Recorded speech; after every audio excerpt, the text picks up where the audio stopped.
What's up, guys? How are we doing tonight? I'm still setting up here. I've got a few things I want to get into right off the rip, but I forgot to even put my earbud in. I figured I wouldn't give y'all a waiting screen today since I'm in here already, and I've thought about what I want to say today, and it'll be a little bit of a different stream because we're still going to do the political roundup, and there's a lot of breaking news relating to potential war and a lot of issues and crises there. But we're actually going to do a supplement deep dive, and I wanted to talk about a few of my favorite and also not so favorite compounds to consider supplementing with. And as I was prepping for this, I came across like a big story. I didn't realize it. And this product, I've used a lot of it in the past, and there have been plenty of products with it. Everyone uses this thing, but it turns out it's really not too good for you. So we'll get into that later. Let me put in the earpiece. What's up, guys? How are we doing tonight? It'll be better once I can hear myself. It's weird how much that helps you. You'd be surprised.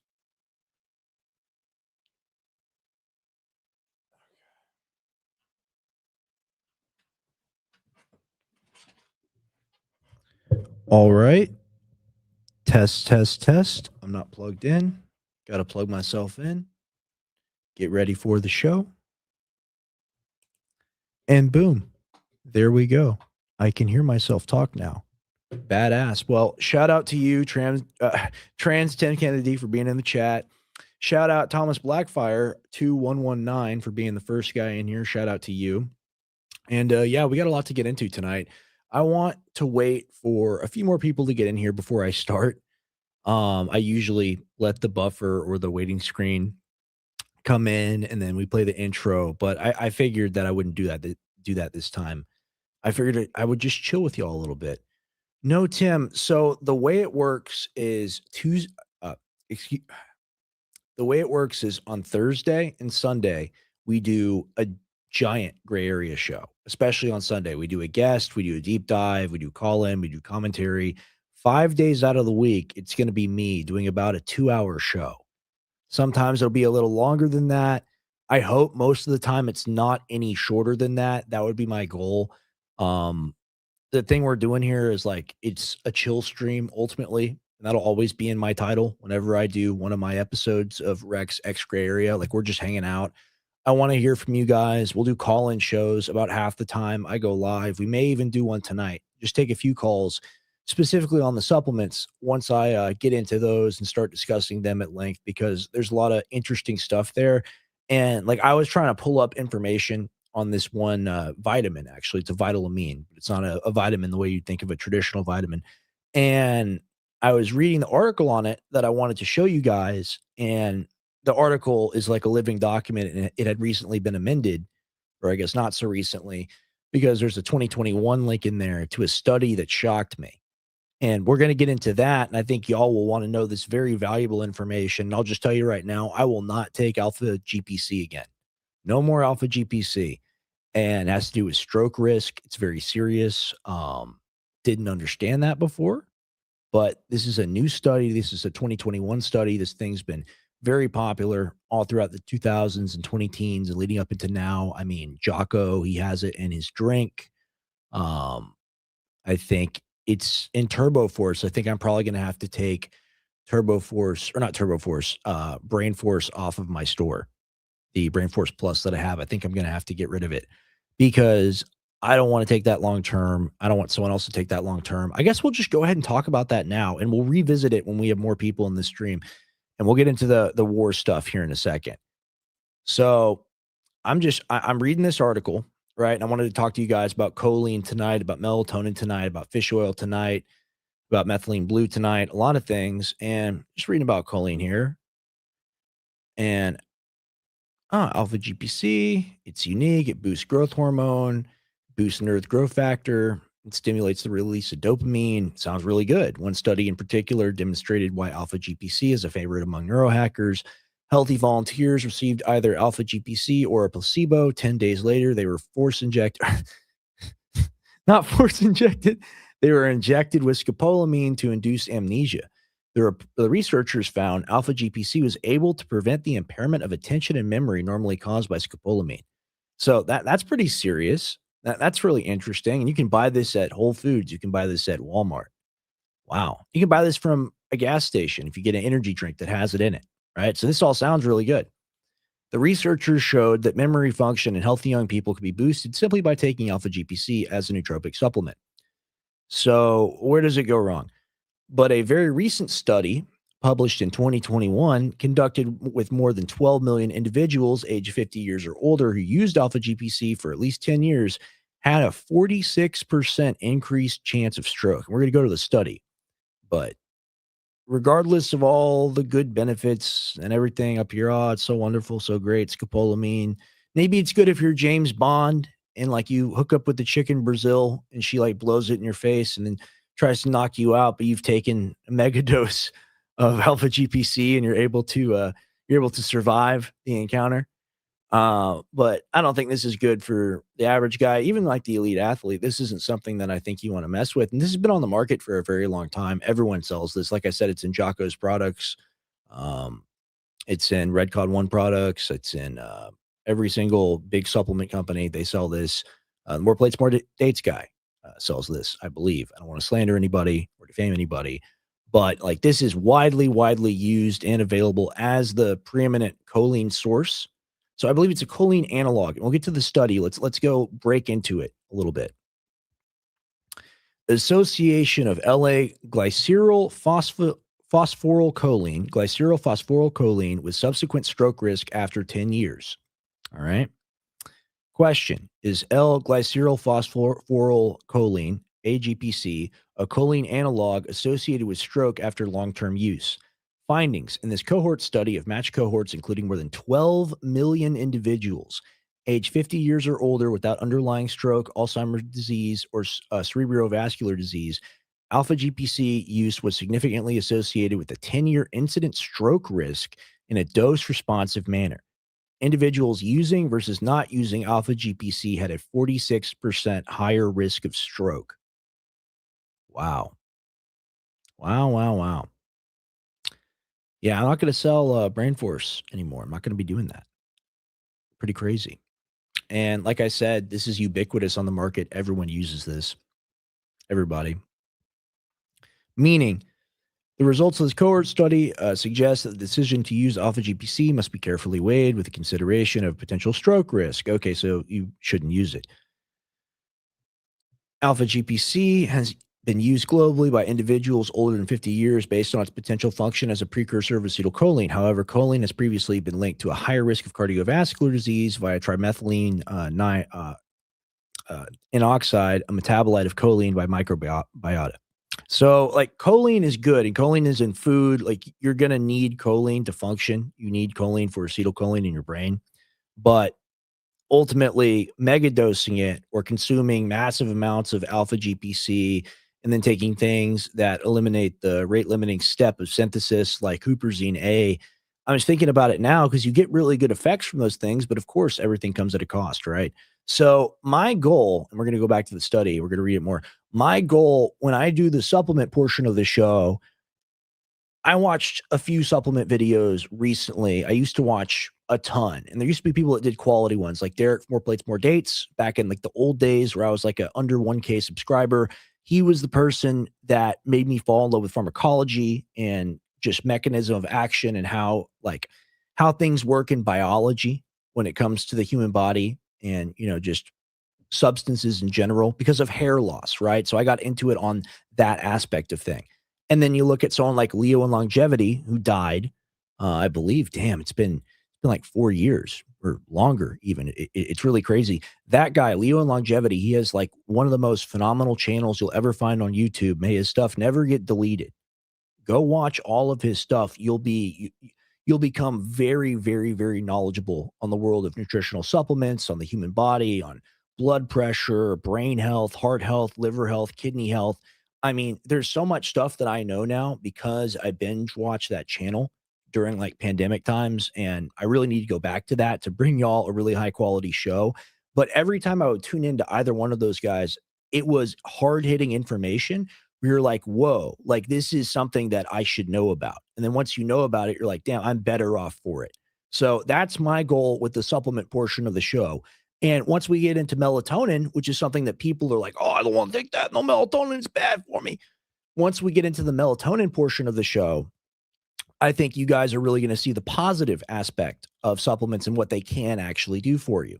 But there are things we need to be aware of. There are definitely things that we should avoid. And this is new knowledge to even me. So, very interesting. Let's read it. All participants were divided into whether they were prescribed. They were prescribed. Interesting. Or I guess recommended by the doctor. GPC users were matched with non-users for all covariates. To create a match cohort, alpha GPC use was further divided into durations of less than 2 to 6, 6 to 12, and more than 12 months of GPC prescription. The adjusted hazard ratio and 95% CIs for total stroke, ischemic stroke, and hemorrhagic stroke from January 1st, 2009 to January 31st, 2018 were calculated by multivariate Cox proportional hazards regression. I do not know what that means. I'll tell you the truth right now, but the AI could tell me what it means.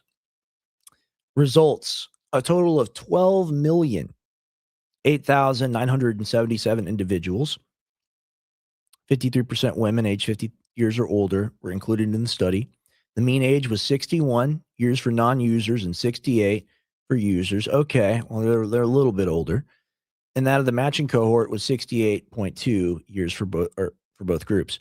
Compared with alpha GPC non-users, users had a higher risk of total stroke, ischemic stroke.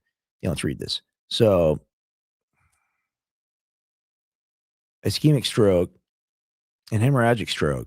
After matching for all covariates, alpha GPC users had a higher risk for total stroke, ischemic stroke, and hemorrhagic stroke.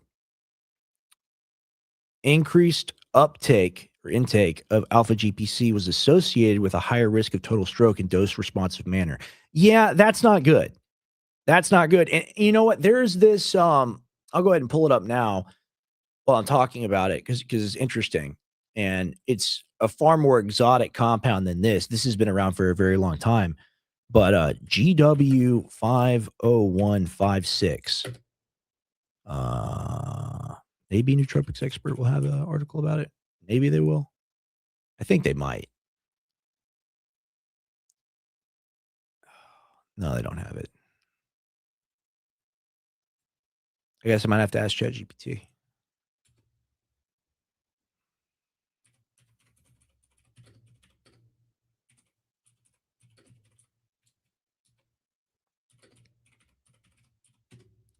But this is another thing where it sounds super great, right? Because it's a PPAR delta agonist. So basically, it makes you like 25% more efficient at doing cardio just by taking it, just instantly, right?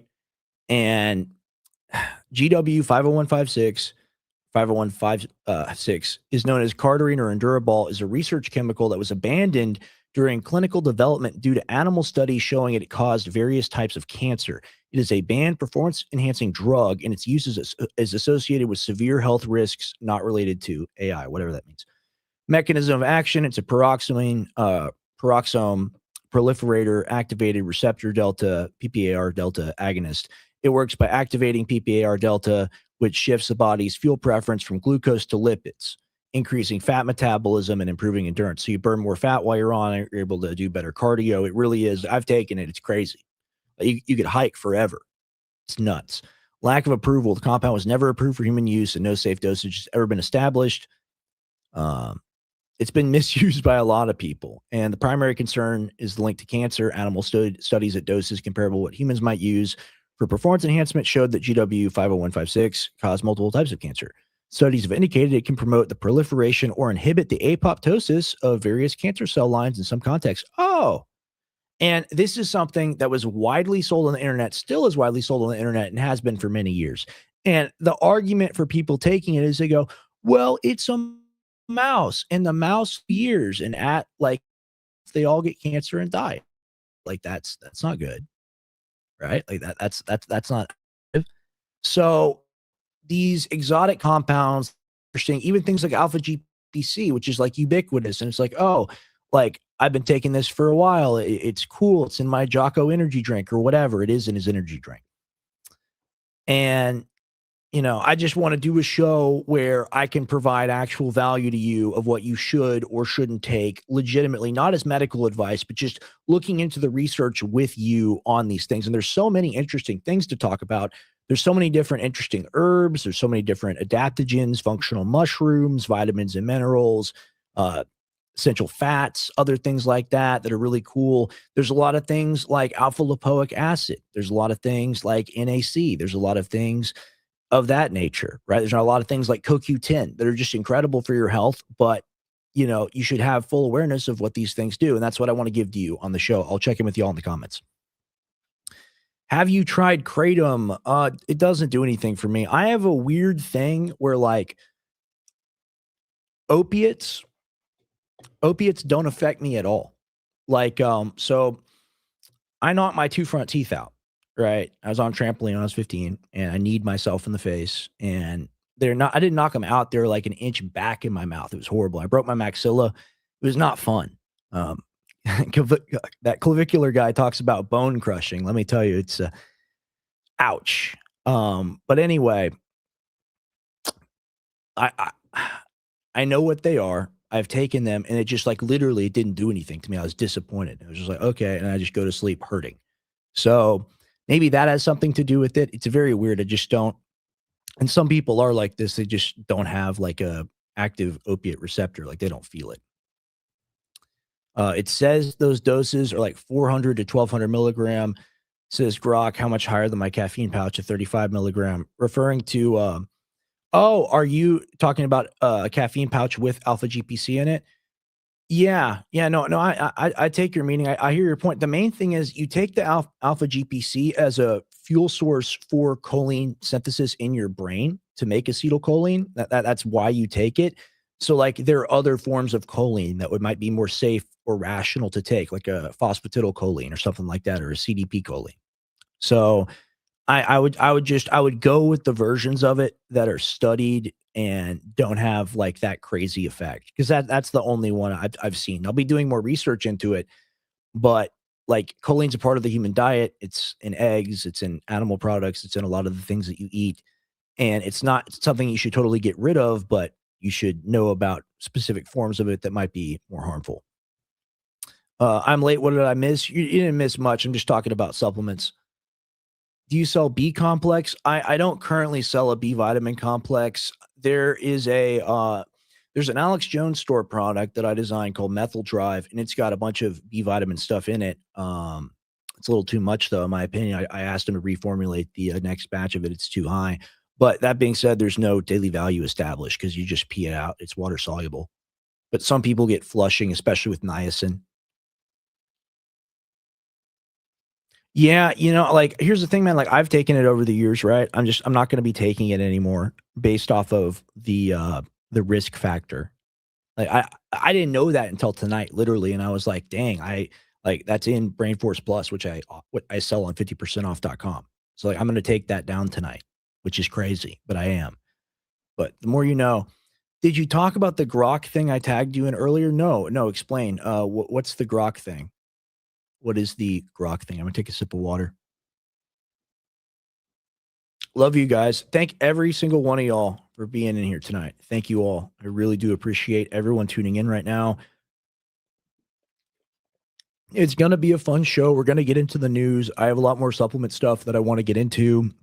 This is just the beginning of this kind of a show where we talk about nutritional supplements, and like my goal every time I do this is to wow you with something and to make it like not boring. Because I was trying to do some research before this, and I was on YouTube and it was just slop. And I was just like, man, I don't want to give them slop. Like I want to give them like studies, real information, real things that they could use and not use and get benefit out of.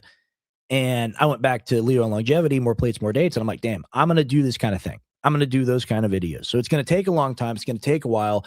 The lives, especially me getting started going live every single day this year. Like the guy asked earlier in the chat, where is Tim? Tim will be here Thursday and Sunday doing the really long, really prepared, really in-depth gray area show where we have a guest on, where we do full call-in show, where we have a deep dive and we cover the breaking news or the news roundup for the week on Sunday. And that's going to be like close to a 4-hour show. These shows, 5 days a week, they're just going to be like 2-hour shows. It's going to give me the ability to really connect with you guys and be there for you if you really do enjoy watching me, especially during the evening. Maybe you're going to watch Fuentes later. Maybe you've watched the Alex Jones show earlier in the day. If you want to come hang out with me, I want to give you something a little bit different. Just chill. Like this is just like I'm relaxed, man. Like I'm chilled out. I'm ready to get into the things that I want to get into, and I think they're super interesting. So I think you're going to think they're super interesting too. So let's get back into the supplement facts, the supplement knowledge. I just wanted to refer to GW 50156 as something that kind of is a corollary to this, as something that a lot of people have taken but aren't necessarily aware of the risks on. So let's get into something that is very interesting to a lot of people. Let's get into methylene blue. What is methylene blue? What is this compound? This is a phenomenal channel on YouTube as well. I highly suggest that you subscribe. He's got videos on everything. I highly recommend his video on lion's mane mushroom. Phenomenal guy, gives you positives and negatives, best information, best studies around. Key takeaways: methylene blue, a synthetic compound, is used as a nootropic to enhance memory, mood, and longevity. 2, it improves mitochondrial function and respiration in the brain, positively impacting memory and mood. Methylene blue shows promise in treating neurological disorders such as mild cognitive impairment, Alzheimer's, and Parkinson's disease. It acts as an antioxidant, increases brain cell lifespan, and positively affects neurotransmitters. Methylene blue dosage recommendation is 0.5 to 4 milligram per kilogram of body weight per day. Okay, so that's the first really important thing here. All right, that's the first really important thing here. So a lot of the time people are like, well, how much do I take of a thing? Right? And then people will be like, oh, because the thing is cool, I'm just going to take like an infinite amount of it, right? I'm just going to take all that I can. I'm going to bathe in it. People literally, they take methylene blue baths, which I do not recommend. I've heard of this. And when I heard about this, I was like, what? I was like, what are you talking about? But very simple. If you wanted to be in the middle of that range and still be safe, like for me, for example, and this is what I'm doing now, I'm getting this ready for you guys. It's very simple. I just want to display it on the screen. You'll understand once I do. So this would be the safe, tolerable maximum for me to take in a day. It would be 50 milligrams, right? Because 100 kilograms times 0.5, 50 milligrams. Now, if you weigh less, let's say you're a normal sized person, maybe as I hope to be one day, but let's just go with let's do welterweight. Let's do a 70 kilo. Let's do 170 times 0.5, 35. So you see, you have a lot of room there. And people, a lot of the time, they look at methylene blue and they get freaked out by it. They're like, oh, what is this? What is this going to do to me? And you're like, well, I would recommend starting off with about 5 milligrams, maybe less if you're not experienced with it, if you've never tried it before. Of course, this is all speculation and just based on, anecdotal experience. It's not medical advice. But even 5 milligrams of this is incredibly effective. And if you look at that dosage recommendation, you have a lot of room there. But it does have a biphasic effect. You could not eat a gram of this and be fine. You have to take small amounts of it. 4, it acts as an antioxidant, increases brain cell lifespan. Man, I need that the way I talk. And positively affects neurotransmitters. 5, methylene blue dosage recommendation. Read that in a hurry, blah, blah. Methylene blue, methylthelonium chloride is a synthetic compound used as a nootropic to increase memory, mood, and longevity. That's how I'll practice speaking. I'll practice reading horrifically long chemical names. Very interesting.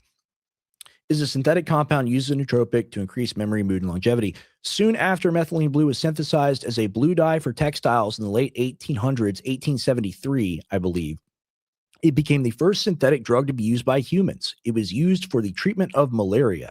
Isn't that interesting? How many of you guys know that? In the early 20th century, psychiatrists were using methylene blue in the experimental treatment of schizophrenia. Methylene blue is currently being studied as a potential therapy for mild cognitive impairment, Alzheimer's, and Parkinson's disease, and other neurodegenerative disorders, all sharing a common problem with mitochondrial function. Your brain's neurons rely almost entirely on mitochondrial-derived energy.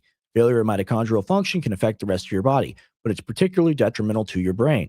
This is where methylene blue steps in as possibly one of the most important anti-aging and neurological disease preventing nootropics we have available today. I believe that. I believe that it's radically powerful. You look at this thing. People have been taking this for a very long time. They use this now instead of radioactive iodine in a lot of cases in surgery, which means they're injecting a lot of milligrams into people in intravenous use. And there are a lot of reports of people taking this for a very long time. There are anecdotal reports of people's vision having some improvement, people having to decrease their prescription for the first time in years or ever. When it comes to their glasses, a lot of people call in about that. A lot of people call in about skin and wart stuff that gets resolved, psoriasis. And I'm not making any claims. I'm just talking about what people have called into on the InfoWars show, the Alex Jones show, the War Room, American Journal. They've all given these reports on it, and it seems to be true across a lot of different groups of people. As a nootropic, methylene blue quickly crosses the blood-brain barrier. It improves mitochondrial efficiency and respiration, acts as an antioxidant, and increases brain cell lifespan, resulting in improved memory and mood. So, okay, we got a comment here. I'll put it up. My friend took 2 nitric boosts the other day and didn't have time to eat. His ears went beet red, face and arms very red. Is it common if you take it on an empty stomach or you think he may have blood heart issues? Could methylene blue help your heart in any way? I don't think methylene blue is going to help or hurt your heart necessarily. We'll get into that actually. There's nitric oxide stuff we can talk about. But in regards to the nitric boost, I mean, like, honestly, what nitric boost is, it's like L-lysine, L-arginine, L-citrulline. It's like a generic, like, pump, like, pre-workout formula. I don't know. I never had that reaction with it. A lot of people have taken that over the years. Um, I don't know, that might have just been a unique one-off. I don't know. Maybe it has niacin in it. I bet it has vitamin B2. Let's pull that up. I think that's on InfoWars store still, right? Let's see. InfoWars store. InfoWars store. It's crazy. Look at my dad. Look at my dad here. Look at that. I remember that. I remember the old days. Let's see.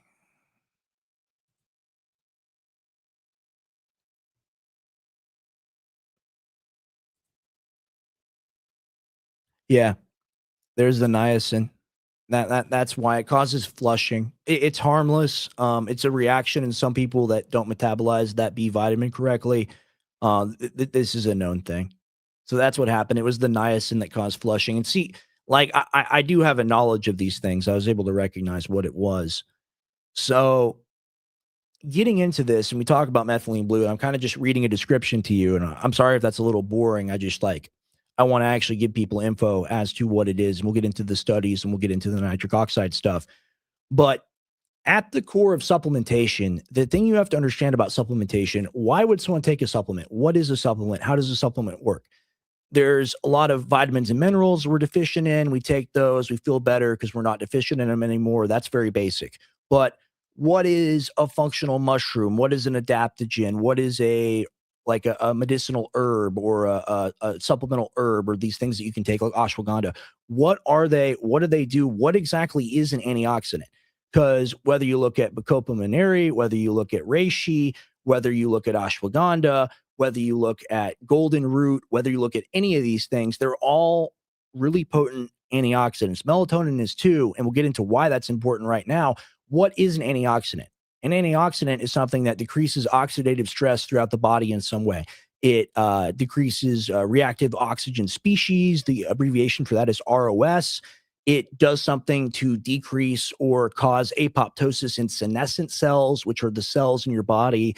People think about cells replicating. They have something called the Hayflick limit, where at 48 divisions, they can't divide anymore.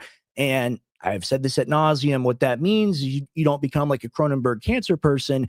That's just getting older. That's what the aches and pains are. That's what they come from, is the damage over time to your cells. The senescent cell essentially lights on, no one's home, and all it does is pump out inflammatory cytokines, ROS, reactive oxides. So you look at antioxidants, it's great. I want to take antioxidants ever. I want to take any and all of my, and you go, listen, okay, that's interesting. You ever heard of vitamin E? And they go, oh no, what's that? It's good for your skin, right? You go, yeah. you remember that guy everyone talks about, the guy who took a bunch of vitamin C and said it was the cure for everything, and then he died? Like, yeah. And like, he was also involved in some other experiments with another dude, and that other dude was mega dosing vitamin D and give or not vitamin D, vitamin E, and giving vitamin E to people. And essentially what happens is the same reason why I myself am against or opposed to a glutathione IV. When you reduce oxidative stress throughout the body to just like an absolute like zero level, and vitamin E is like the most powerful pure antioxidant you can find. What you do is, well, the immune system's like, well, I don't have anything to deal with. It's not that I'm not stressed out. I'm not stressed out at all. I'm asleep. And you can have cancer issues. So, like, we have inflammation for a reason. Inflammation isn't just like a curse from God or like a punishment. It's a beautiful way how our body works. Ultimately, like, you get inflamed after you go lift weights, your muscles get bigger, right? And that has to do with a lot of different actions, right? Muscle fibers too. But this is a response to injury, a response to stress, a healing response in a lot of cases. But in a lot of cases where it's not a healing response or a response to stress, where a person has had their back hurt or like their thumb hurt or just like a weird pain for years and years and years, and they didn't have an injury there, it's just kind of anecdotal. A lot of the times, what that is excessive inflammation. Could be from a bad diet, could be from environmental toxin, could be from smoking, could be from anything really, anything quote unquote unhealthy. Because what is unhealthy? Unhealthy is something that increases oxidative stress in the body. And this is the real medical science that's coming forward in this new century, right? Because you think about the doctors in the 20th century, and they know how to patch you up and take care of you if you're injured. They know they can bomb cancer with chemo and possibly kill it. They know that drugs are really cool, and they were invented basically in their century, and that's their cure and solution for everything. They didn't realize the whole time it's literally it's simple. And of course, the beauty and the truth is found in the simplicity. The truth of health is just by being healthy. It's like it's very simple, right? Like, you don't live like a slovenly POS, and I'm hypocritical saying that, right? But like, that's the truth of health, right? And you look at someone like Rogan, and people have laughed at Rogan for years, but Rogan really has had the best metabolic doctors and the best people on there. And their research from the time he started the show up to now, it's only just been proven and proven and proven and proven. So now you see these peptide clinics, you see these hormone clinics, you see these supplements being recommended by doctors. And that was never done before. Oh, supplements? You're going to take rhino horn, traditional herbs? How about you have some lithium? How about you have some, I don't know, some Prozac? How about you swallow that down? That'll fix what ails you. But in the modern age, what we're realizing, it's what we talk about with Primal Core and the other supplement brands, is like the stuff we need is already here. It already exists for the most part. And anything new and cool that's synthetic is probably derived from something natural a long time ago. So in Methylene Blue's case, that's not the case. And it's the first synthetic drug ever made and ever used to treat malaria. But I hope you see with that roundup my philosophy on nutritional supplements and what actually they are. They're things that decrease oxidative stress usually. And even the vitamins and minerals that are just like getting you up to what you should be at, being in a healthier environment in your body where your body functions better, decreases oxidative stress. So does that make sense to the chat? I'm going to check with you. I'll take a little sip of water.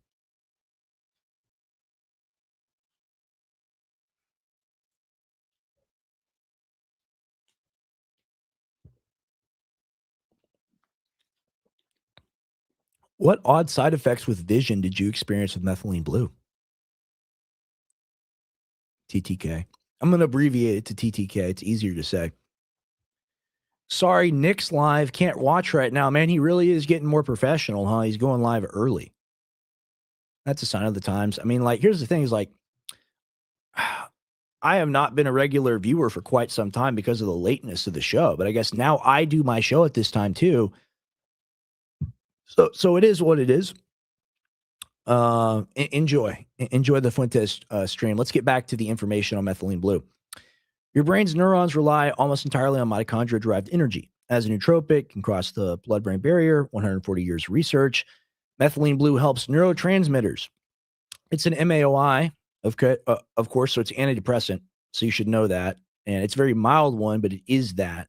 And if you take it in concert with St. John's wort or any of these things, really, even some of the herbs that can cause issues, much less a pharmacological drug that's been cooked up in a lab. On top of this, it's not a good recommendation, and that's why Alex always says to be careful. And acetylcholinesterase activity, which increases levels of catecholamines and acetylcholine and boosts serotonin and norepinephrine, affecting anxiety, depression, and memory. Mitochondrial energy, methylene blue assists brain cell respiration by increasing oxygen and donating electrons to the electron transport chain within mitochondria. That's how it functions, right? So it operates as an electron donor to mitochondria. And that's why it's so powerful, is because if you have broken or damaged mitochondria, it can actually give them the fuel source to operate. And when a mitochondria is damaged, it recognizes it. And what it does is it fuses with a healthy mitochondria. Your mitochondria have their own DNA. So this is a very powerful, very unique substance that can do things that really most other things besides CoQ10 can't. And CoQ10 can do it in a very, very limited degree. But even that is insanely powerful. I'll get into that later. The same process is used to create ATP within mitochondria from the food that you eat. So methylene blue contributes to the energy production process in place of nutrients you get from your food. Increasing cellular energy positively affects food and memory. Neuroprotectant. Methylene blue is a potent antioxidant. ROS are produced inside mitochondria. The first free radical that's formed inside a cell is superoxide. Methylene blue will bind to the superoxide and reduce it to water. It stops the oxidative cascade at its very beginning before it gets a chance to do damage. So what that is you don't go through the first stage of the Krebs cycle. You get skipped to stage 4, which is oxidative phosphorylation. So that's actually the cleanup phase too, where the waste products are being removed. So you get more energy and you get more cleanup. And if the thing only worked by giving you more energy, it wouldn't be something you could take because it would have more waste product. But this eliminates the problem of having the waste product by skipping you forward to the cleanup stage and taking care of the most harmful free radical that exists during the entire process. Very interesting. And you can look at this article. It's all sourced. It's all referenced. You can click on the blue links for studies. It was first synthesized in 1876. I was 3 years off by German chemist Heinrich Caro at BASF as an aniline-based dye for cotton staining. In 1891, German physician and Nobel Prize recipient Paul Ehrlich pioneered the use of methylene blue for the treatment of malaria. Ehrlich discovered that when methylene blue is injected into animals in the lab, it would quickly concentrate in the brain. It had an uncanny ability to selectively target diseased tissues in the body. It was Ehrlich who coined the term magic bullet for this unique action displayed by methylene blue, a term still in use today. I mean, yeah, it's literally the magic bullet term comes from methylene blue. And that's why I titled mine. I'll just go ahead. I'll just do it. Shameless plug, whatever. Who cares? I don't want to mess up my articles. No. I sell it here. And I sell it combined with alpha lipoic acid, which has been studied for some unique effects. And I'll get into that later. You can check this out if you want to. BlueVitality.com. It's a lot better than the vitamin C in the capsule version of the Alex Jones Store one. They have methylene blue mixed with vitamin C. I have methylene blue mixed with alpha lipoic acid. I have the superior formula. And it's cheaper too, I think. Methylene blue has since been used to treat dementia and cancer chemotherapy, malaria, methylglobinemia, methemoglobin. We're going to work on this. Methemoglobinemia, urinary tract infections, cyanide, and carbon monoxide poisoning. That's how powerful of an antioxidant it is because that's how that kills you, is through oxidative cascade and stress. Both of these things. So, as a nootropic, methylene blue is used to enhance mitochondrial function, increase cerebral blood flow, and acts as an antidepressant. This is important. So, methylene blue radically increases glucose uptake to the brain. This is something that not a lot of people know.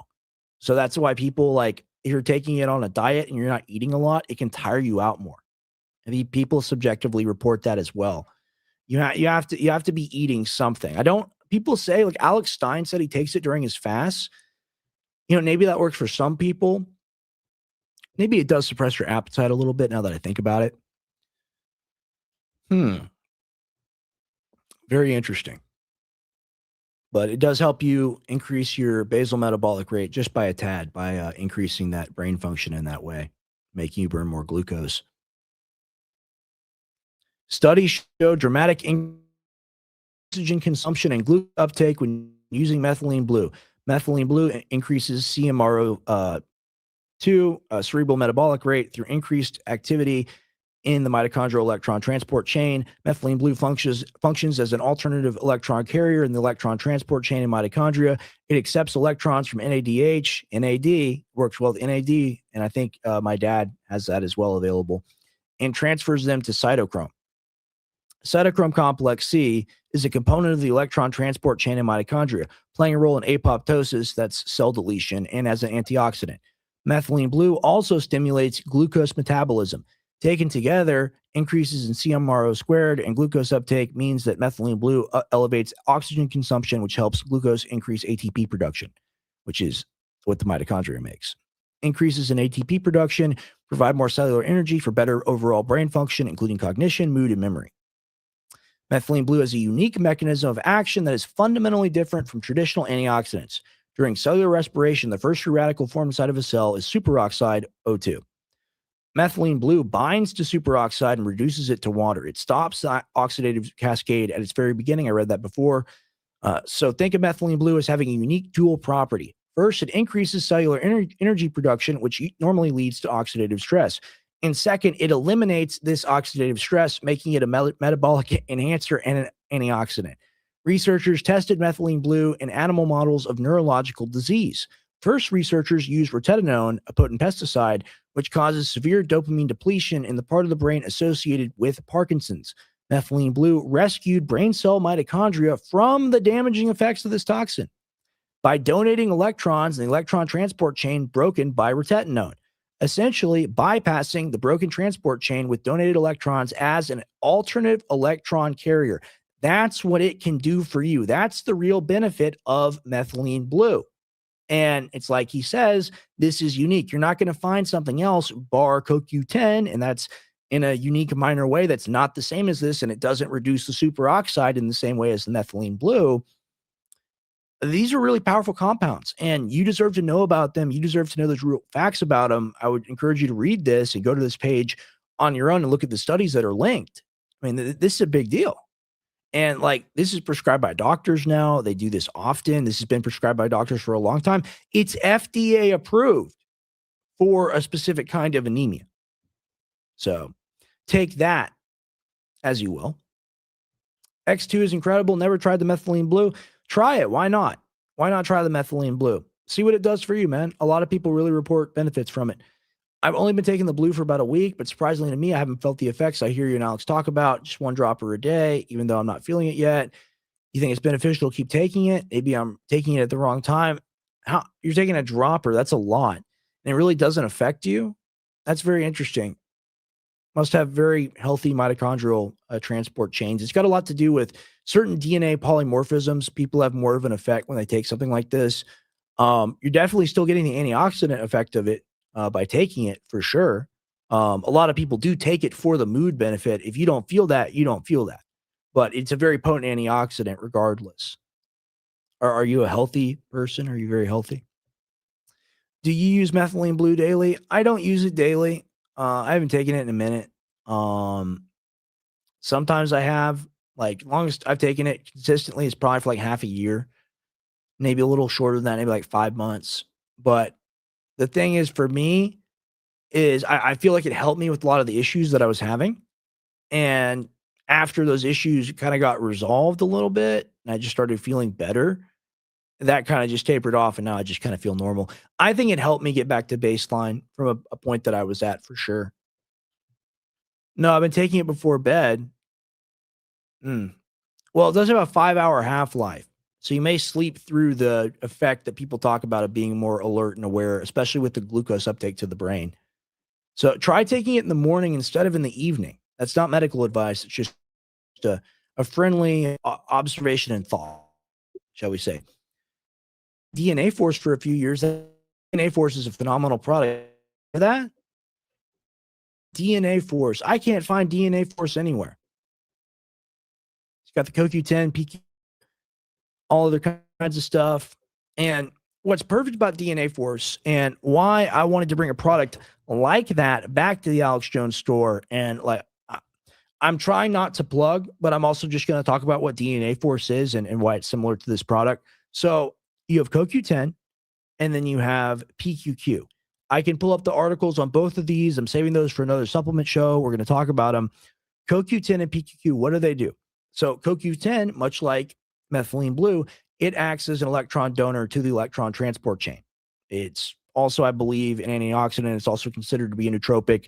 All of these things. It's really good for heart health. So one of the things they do when they test racehorses, like at autopsy or whatever crazy thing they do to test their heart, is they test the CoQ10 levels, and they're positively associated with like healthy like biomarkers and against heart failure. I think it's 3.6% increase in ejection fracture if you take 200 milligrams CoQ10 for like 2 weeks. And that could be a big deal leading up into a heart surgery or something, you know? That's something I had my granddad megadose in the months before his heart surgery. So like I've seen these things actually, I believe, have really positive effects. But what it is an alternate electron donor. It's an alternate electron transport chain. And it allows the mitochondria to get that fuel source, like I was talking about, to be able to function. And then a damaged mitochondria, it has two options. It can fuse with another mitochondria, or it can commit apoptosis. So it gives the mitochondria the ability to either commit apoptosis and get rid of itself and solves the problem that way, or to fuse with the healthy mitochondria and regain function. So that's number one. You go, okay, CoQ10, that's great. Helps mitochondria function, helps mitochondria fuse, helps mitochondria delete itself if it's not needed anymore, if it's too damaged. What does PQQ do? PQQ is proven and shown to increase mitochondrial biogenesis as a whole. So that means your healthy mitochondria and the injured ones, they're either going to be fusing or they're going to be replicating if they're healthy. So those two taken together as a 1-2 punch, I believe that's one of the more powerful things you can do over the long term, over the years, over the decades, to really build up a bulwark against some of these long-term metabolic conditions. And I suggest everyone dose those ingredients highly and take them all the time. It's not medical advice, just anecdotal and based off my experience selling supplements for 10 years and seeing what effect they've had on people, hell, longer than that. So very interesting. Shout out to DNA Force and shout out to the product I created, Methyl Drive.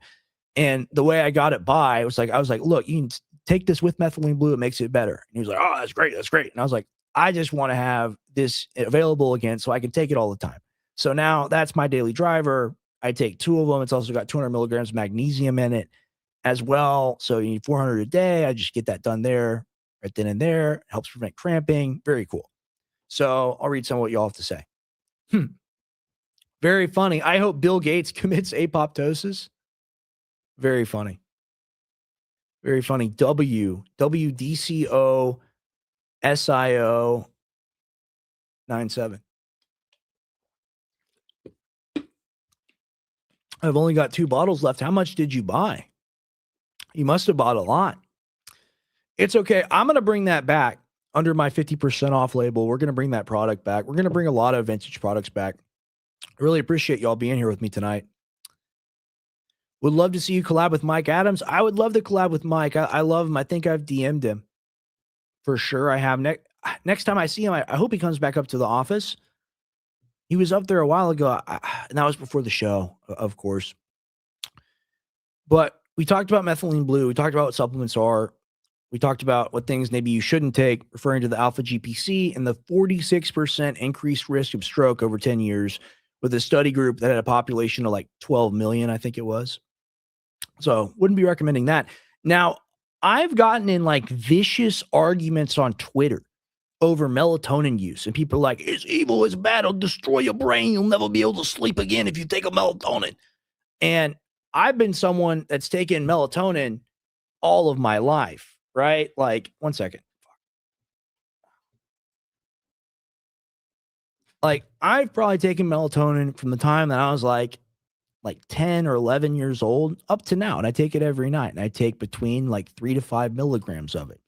And people say like, oh, like Like you offer a melatonin, like, hey man, like you can't sleep. You want to take a melatonin or get some from CVS? That'll probably help you. Oh no, I can't do that. That'll mess me up, makes me go crazy. And maybe that is true for some people. And I would just say take a lot less if you're sensitive. Find an amount that works for you. This is really a positive thing to supplement. And I'm going to get into why, and I'm going to read the article, but I'll just get into it on a high level right off the rip. Melatonin is an incredibly potent antioxidant, right? And not only that, its metabolites are incredibly potent antioxidants. And the locality of these things, like methylene blue, talked about uptake to the brain, glucose uptake to the brain, and methylene blue uptake to the brain. What happens when you take a pill with a glass of water and you go to sleep? Well, if the pill has melatonin in it, the melatonin gets to your brain, goes systemic, goes everywhere in your body, of course, but a lot of it is localized to your stomach and your large intestine, your small intestine, and that whole entire system, your bowel, all of it. So, melatonin has been shown to be protective against some of the worst kinds of cancer around, like the bowel and the bladder and the things that you really don't want, that they're really bad. And a lot of people are, oh, melatonin, never take it, never take it. I take these things because of their benefits. Did you know they have 300 milligram anal melatonin suppositories for people with Parkinson's? I'm not shitting you. I'm telling you the fucking truth. So whenever you hear someone fear monger about melatonin, go, oh, you could never take it. It's so dangerous. You don't know what you're talking about there, man. That still almost killed me back in 97, brother. And it's just like, you people had a bad experience, probably with a tainted or low quality product at one point in your life. And then you crusade against me on Twitter when I talk positively about it. It's true. It blows my mind, but it's true. But I'll go ahead and read. I'll go ahead and read, and I won't get y'all mad. I'll answer this really quick. What is methylene red? Methylene red is like a weird tasting, I'll be nice, health tincture. It's got CoQ10 and a bunch of B vitamins and some other stuff in it. It's fine. It's not magical. It's just a supplement product. You talk about the furry party at Mar-a-Lago. We might get into that in the second hour at some point. I'm going to talk supplements for at least another like 15 minutes here. And then we're going to get into news in the second hour. We're going to get into news roundup. We're going to cover the war emerging out in Iran. Looks like that's going to happen really soon. I'm going to like reload Twitter. Maybe it's already happened. This is goated. I love this. That belongs on a t-shirt. We should put that on a t-shirt. We should print that and put it on a t-shirt. All right. Melatonin. Melatonin is a hormone produced by the pineal gland, playing a crucial role in regulating the sleep-wake cycle and circadian rhythm, and acts as a central clock for the body, signaling when to be active and when to rest. Health benefits and uses. Melatonin is not only a sleep aid, but also a powerful antioxidant that protects against neurodegenerative diseases, reduces stroke risk, and aids in brain recovery post-trauma.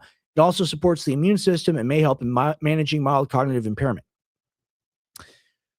While melatonin supplements can help with sleep disorders like insomnia and jet lag, there is significant variability in the content of over-the-counter products. It's essential to start with a low dose. That's what I said, a low dose, and adjust as needed. Potential side effects. Melatonin can cause side effects such as drowsiness, headaches, and hormonal imbalances. I think it can lower estrogen. I think that's what they're talking about. We'll see if they're right or if I'm right later in the article. It may interact with various medications, including blood thinners and contraceptives, and should be used cautiously by those with hormone-related issues. I think that's estrogen. I think it's I think it's an estrogen blocker at like a low level. I think it is because apigenin, the stuff in blue chamomile, looks kind of similar as a molecule, and it is as well. I haven't read up on that part recently. Melatonin N-acetyl 5-methyloxyl triptylamine is a hormone primarily produced in the pineal gland. Oh, decalcify your pineal gland, bro. Smoke the DMT. Oh, sorry. Many Eastern traditions, blah, blah. Your pineal gland is filled with cells that respond to light and darkness. Your pineal gland acts as your body's central clock through its melatonin secretion and then attaching to melatonin receptors affecting your sleep-wake cycle, telling your brain, body, and organs when it's time to be active and when it's time to rest. This is the reason why melatonin is referred to as a sleep hormone. The pineal hormone melatonin is also a powerful antioxidant. It scavenges free radicals and ROS. It protects mitochondrial ATP And melatonin is set apart from many other supplemental antioxidants, just like methylene blue, because it easily crosses that blood-brain barrier. Age-related decline in melatonin is a primary contributing factor to several neurodegenerative diseases, including Alzheimer's, Parkinson's, ALS, Huntington's disease, stroke, and brain trauma. You notice with old people, they'll go to bed really early and they'll wake up at like 3 a.m. You'll notice this, especially like nursing homes and stuff. I had a great grandma, so like I know about like weird elderly behavior, and that's because your brain, just like the testosterone and everything else, it drops off as you get older.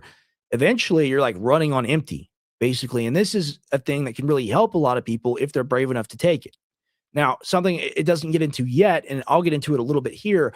Melatonin does reduce insulin sensitivity, not at a chronic level, but at an acute level. Like if you were to take it, or if you're to eat a big meal right before you go to bed.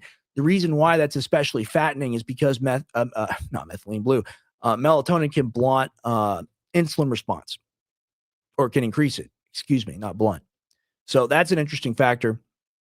Melatonin helps sleep, neuroprotection, and melatonin helps to protect neurons by reducing the damage caused by amyloid proteins and tau proteins linked to Alzheimer's. Not so sure about that. Didn't the big study come out saying that's not true? But hey, it probably is true. They probably got the study wrong, whatever. Melatonin supplements appear to protect against the harmful effects of aluminum. Ooh, that's interesting. We're always drinking out of those cans. Maybe this might be a good thing to take. And melatonin scavenges free radicals of oxygen and nitrogen, neutralizes other toxic radicals, stimulates gene expression of other antioxidants. This is what I'm talking about. And its metabolites are antioxidants themselves, and protects ATP synthesis. So this is another thing that you can bring on alongside other things that protect and boost and help your mitochondria, like the methylene blue, like the CoQ10. So it's very powerful. It's very studied. It's very interesting. And like I said, dose really matters with these things. If like the safe dose to take is like really close to the dangerous dose, you kind of don't want to like mess around with things. But even at like the lowest level, right? Like where I'm 100 kilos and I multiply that by 0.5, and then I have 50 milligrams to take. And that's like the lowest of the low range. And that would be like 5 times more methylene blue than I would consume in a day. Right. So, of course, I'm not going to do a 300 milligram melatonin suppository. Number one, fuck that. Number two, like, hell no. But they give those to people with Parkinson's because of sleep issues and because of neurodegeneration. So, very interesting. Researchers suggest melatonin regulates dopamine production and pathways in areas of your brain involved in movement disorders such as Parkinson's disease and tardive dyskinesia. Melatonin also interacts with dopamine's role in your body's biological clock. That's why people, like, they're jet lagged or whatever. You take it, you go to sleep, you wake up like normal. It's very powerful for that. You can take a look at that molecule. Melatonin synthesis occurs from L-tryptophan. I was like, oh, I ate the turkey, I'm gonna go to sleep. It doesn't actually really work that way. Like by eating more L-tryptophan, you don't actually increase the melatonin. It has other relaxing effects, but it doesn't work that way. First, L-tryptophan is hydroxylated by the enzyme tryptophan hydroxylase. The intermediate is decarboxylated by the active form of vitamin B6, PLP, and 5-hydroxy L-tryptophan, 5-HTP, to produce serotonin, 5-HT, or 5-hydroxytryptamine. Excuse me. Serotonin acts as a neurotransmitter on its own, but it also converts to N-acetylserotonin by the enzymes serotonin L-N-acetyltransferase and acetyl-CoA. Hydroxyl O-methyltransferase and SAMe convert N-acetylserotonin into melatonin through methylation of the hydroxyl group. So you can see that process happen here. And this is how you end up with melatonin. The tryptophan is metabolized into 5-hydroxy L-tryptophan, and that PLP interaction takes place. And you go down here with the serotonin and acetyltransferase, that's 5-HTP down here. And then you have the NAD over here, and then you end up with melatonin. So it's a very complex interaction to make this. The process is first fueled by the tryptophan. You can also supplement with 5-HTP to produce serotonin in your central nervous system, which will then create melatonin, or supplement with SAMe to increase plasma melatonin levels, or you can take a melatonin supplement on its own and bypass the entire process. Besides acting as your body's biological clock, endogenous melatonin is a potent free radical scavenger, a wide spectrum antioxidant. The beauty of melatonin as it is its ability to ease the blood-brain barrier to your stack, blah, blah, blah, blah, blah, blah, blah, blah. Melatonin promotes deep sleep, obviously.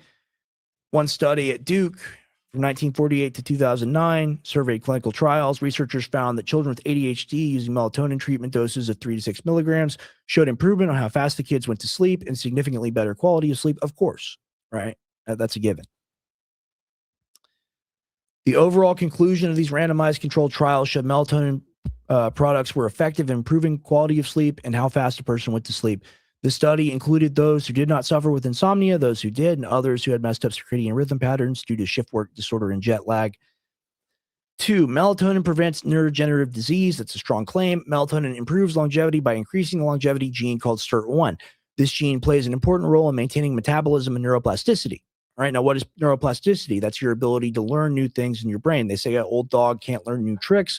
Well, as you get older, your neuroplasticity goes down, your ability to actually learn. That's why the boomers, their brains are all crystallized and they're done. It goes down. So you might as well learn when you're young and smart and have the ability to do these things. But hey, if you're a little older, if you're a little dumber like me, that'll be one. Or if you have drank too much and smoked too much over the years and done things, you might want to consider supplementing with things that can get you back to baseline. So this is a very interesting option. Researchers found that melatonin levels in Alzheimer's disease are closely linked. Oh, greatly reduced melatonin levels have been found in Alzheimer's patients. High levels of melatonin are maintained throughout youth and middle age, but as you age, melatonin levels drop. You are at greater risk for brain damage both now and in the future. Your chances of having a stroke greatly increase as melatonin levels decline. And the study is linked to here. So you can find everything in this document in the footer. Like none of this is BS. You can go do the deep research yourself. And a lot of people, they like to do the AI and you could go, Grok, is this true? And then put the URL in and it'll tell you it's true or whatever, right? But like you can just go look for yourself on PubMed.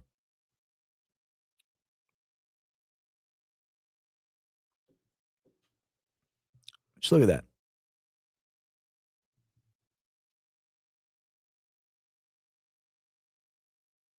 People taking benzos, getting off them using melatonin. Depression scores in the patients on the benzos decrease. Before the study began, 62% of the patients were using benzos to help them sleep. At the conclusion, only 9% were using benzos to help them get to sleep. This is a really powerful thing. This can be a really powerful thing if you're going through something, you're trying to get stuff done, you're feeling beat up by work, seriously. Melatonin relieves mild cognitive impairment. MCI is often the final step before dementia. Approximately 12% of MCI patients convert to Alzheimer's disease or other dementia disorders every year. Researchers in Argentina took a look at the first and final assessment of 50 MCI patients, 20 of whom had received a daily dose of 3 to 9 milligrams of melatonin at bedtime for 9 to 18 months. Patients who took melatonin showed significantly better performance in the mental state examination and the cognitive test used to assess Alzheimer's. The team conducted several other tests and found better performance in every test but one. The researchers concluded that melatonin can be a useful drug for treating mild cognitive impairment. Give it to Biden. Give it to Joe Biden. Joe Biden, wake up. Joe Biden. Sorry for yelling into the mic. I just like to have fun. My bad. Reducing insomnia, of course. Lowers cholesterol. Studies also show that people with heart disease have higher levels of LDL cholesterol, and that's the VLDL, the very low density lipoprotein. There's been more studies on that. We'll get into that. We'll talk about diet and metabolism on another episode. This is just an intro to supplements. This is just me ranting and raving over stuff I found interesting today, and I wanted to bring to y'all. The thing is, I do a lot of geopolitical research and news research and just I'm on Twitter too much as a whole. I need to get back to my bread and butter, which is being the supplement guru and bringing y'all this information.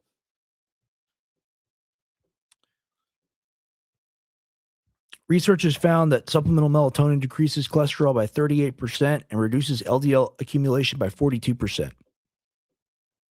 One study demonstrated that just 1 milligram melatonin reduced blood pressure within 90 minutes of supplementation. Melatonin reduces blood pressure through its antioxidant properties by decreasing norepinephrine and epinephrine, which are like the real stimulative hormones or brain neurotransmitters, and relaxing the smooth muscle of the heart aorta wall. It's all linked in the bottom.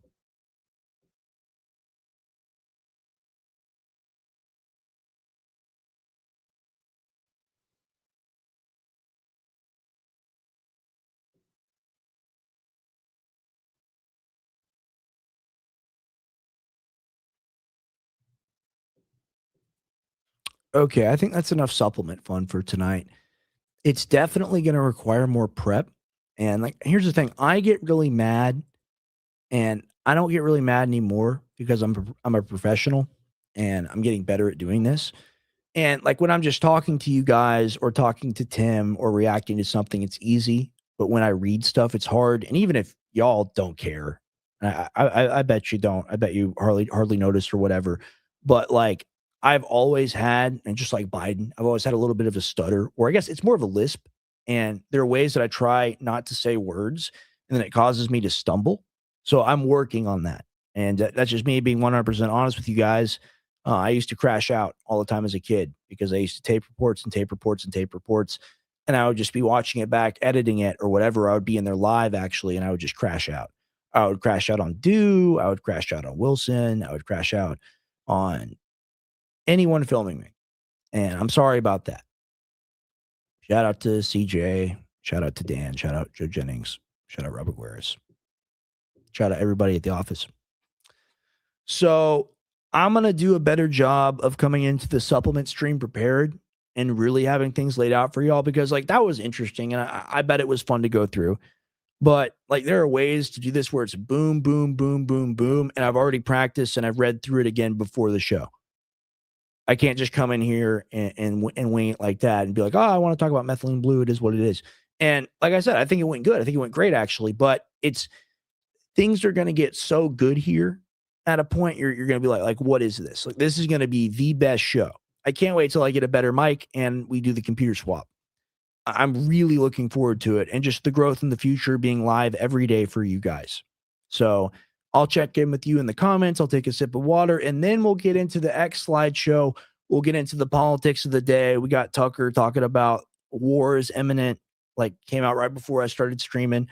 And Fuentes is live, and I'm sure everyone's crashing out and doing stuff crazy.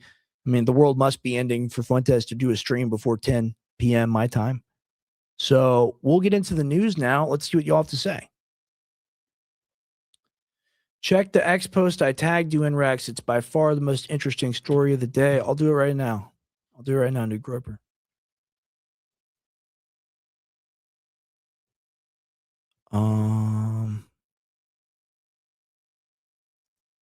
How far back did you do? How far back did you do it, man? Because I could look for it for a while.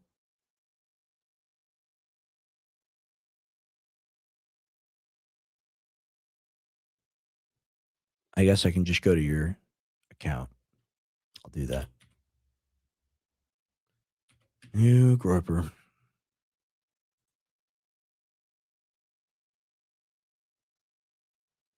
Let's see. Replies. Is it in your replies? Oh, I found it. Okay. All right. I gotta drink some water real quick.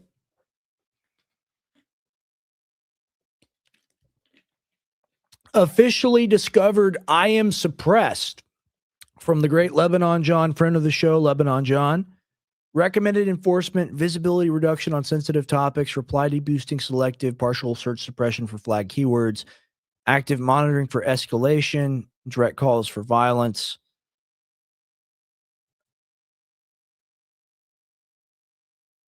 Your account. Who is this? Is that Lebanon John? I don't know. I don't know who this is. Who is this person? Can you just give me a little context? I want to get into the news slide for people. New Groper, if you put in the chat like the deep meaning of all this, it's a thread. Okay. All right. I don't see the thread though. I just see Grok. And it. Ooh, okay. I don't even know what any of this means. I'm not a computer person. Your X account is classified as a verified individual account within the X system. This is indicated by the blue checkmark badge, which signifies an active subscription to X Premium or Premium Plus. To clarify the main classifications of X as of late 2025, blue checkmark, gold checkmark, gray checkmark. There are no indications of additional labels. My account, your account. Okay, it's classified as a standard non-verified individual account. There's no checkmark badge. Blah, blah, blah, blah, blah. Give me the semantic contextual scoring OHI underscore V3 field. Is that like a command code for Grok? Is that what that is? Your account JQCat has the following semantic contextual scoring OHI underscore V3 field in X's internal classification system as of late December. Classification: hate and harassment, anti-Semitic content promotion, confidence high, severity high, protective categories targeted ethnicity, Jewish, religion, Judaism, key violations, repeated promotion of anti-Semitic tropes, conspiracy theories involving Jewish influence, recommended enforcement, severe visibility reduction, reply deboosting active, monitoring for potential suppression, I guess that's what it says, algorithm impact, current reach suppression, severity extreme. This scoring is derived from consistent patterns in your posts and bio,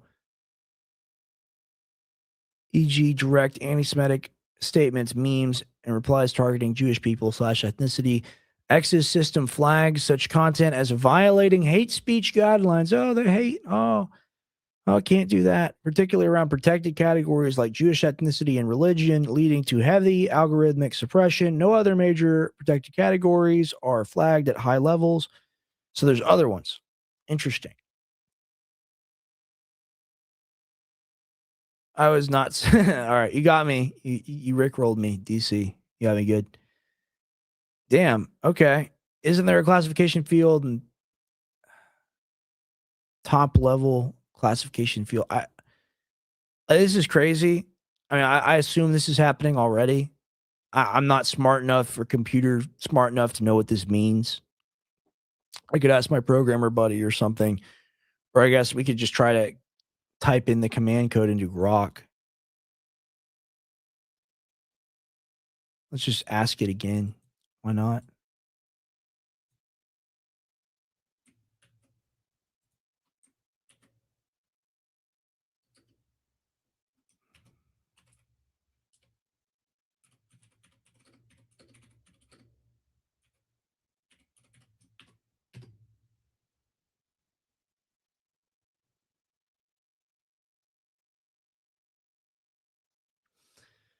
The code semantic underscore contextual underscore scoring underscore OHI underscore V3 is an internal X, formerly Twitter moderation algorithmic reputation metric. Here's a clear breakdown of what it means. Semantic contextual scoring refers to X's AI-driven system that analyzes the semantic meaning. Man, we live in a scary world, guys. Scary world. Yeah, you're right, New Grover. This is crazy as hell. Intent, implications, tropes, and contextual usage patterns across posts, replies, bio, media of an account content rather than just keyword matching. OHI stands for Online Hate Index. We need this banned. This should be illegal. It should be illegal to do this. Online hate Index, sometimes internally referred to as offensive hateful interactions. It's a specific subsystem within X's trust and safety stack that scores content for violations related to hate speech, harassment, dehumanization, and targeted protected groups. So there are protected classes of people. So there are protected classes. There are people you can't criticize. There are people that. So it's not free speech. Very disappointing. I guess when you're worth 700 billion or whatever, it stings a little less to not be authentic. Whatever. V3 indicates the version. Oh, it's the third major iteration of the scoring model. Oh, this is actually a major story. Thank you, New Groiper. It's always the listeners, always the viewers and listeners that give us the best ideas, and none more than New Groiper. Shout out to New Groiper. V3 incorporates improved contextual understanding, better trope conspiracy detection. Fuck you. Fuck you, bitch. Let decide. You get to decide what's a conspiracy. You know everything. You know what's wrong. You see through the code of God. No, you're not God. Data center in Arizona that's burning water for a town that should be using it. Good grief. Improved contextual understanding, better trope conspiracy detection, especially anti-Semitic, anti-Black, anti-LGBTQ. You're not allowed to be anti any of these things? I think being a racist is a lot worse than being being anti-Semitic or anti-LGBTQ, whatever that means. But just like, I don't know, like that specific group, oh, you're not allowed to not like them. It's like, who you decide that? We can hate whoever we want. It's not good to hate anyone, but you should have the right to. And if you're speaking about it, you should have the right to be heard. Wow. Media analysis, memes, videos, and cross-post pattern recognition compared to earlier versions. Purpose of the full field. The complete semantic contextual scoring OHI object is a structured internal score that determines how aggressively an algorithm supports or promotes an account's reach, whether augmented reactions are triggered, recommendations for human review, or escalation to suspension. It is not visible to users. You might have a little problem. It looks like it's pretty visible to the user because they're asking you, Grok, Mr. Grok. They're asking you, Mr. Grok, if you're listening. They're asking you a question and you're giving an answer. Wow. Wow, wow, wow. Isn't that nice? Let's sit with that for a little bit. Let's sit with that for a little bit. Let's just think about that. Isn't that a nice thing that they did for us? Isn't that nice?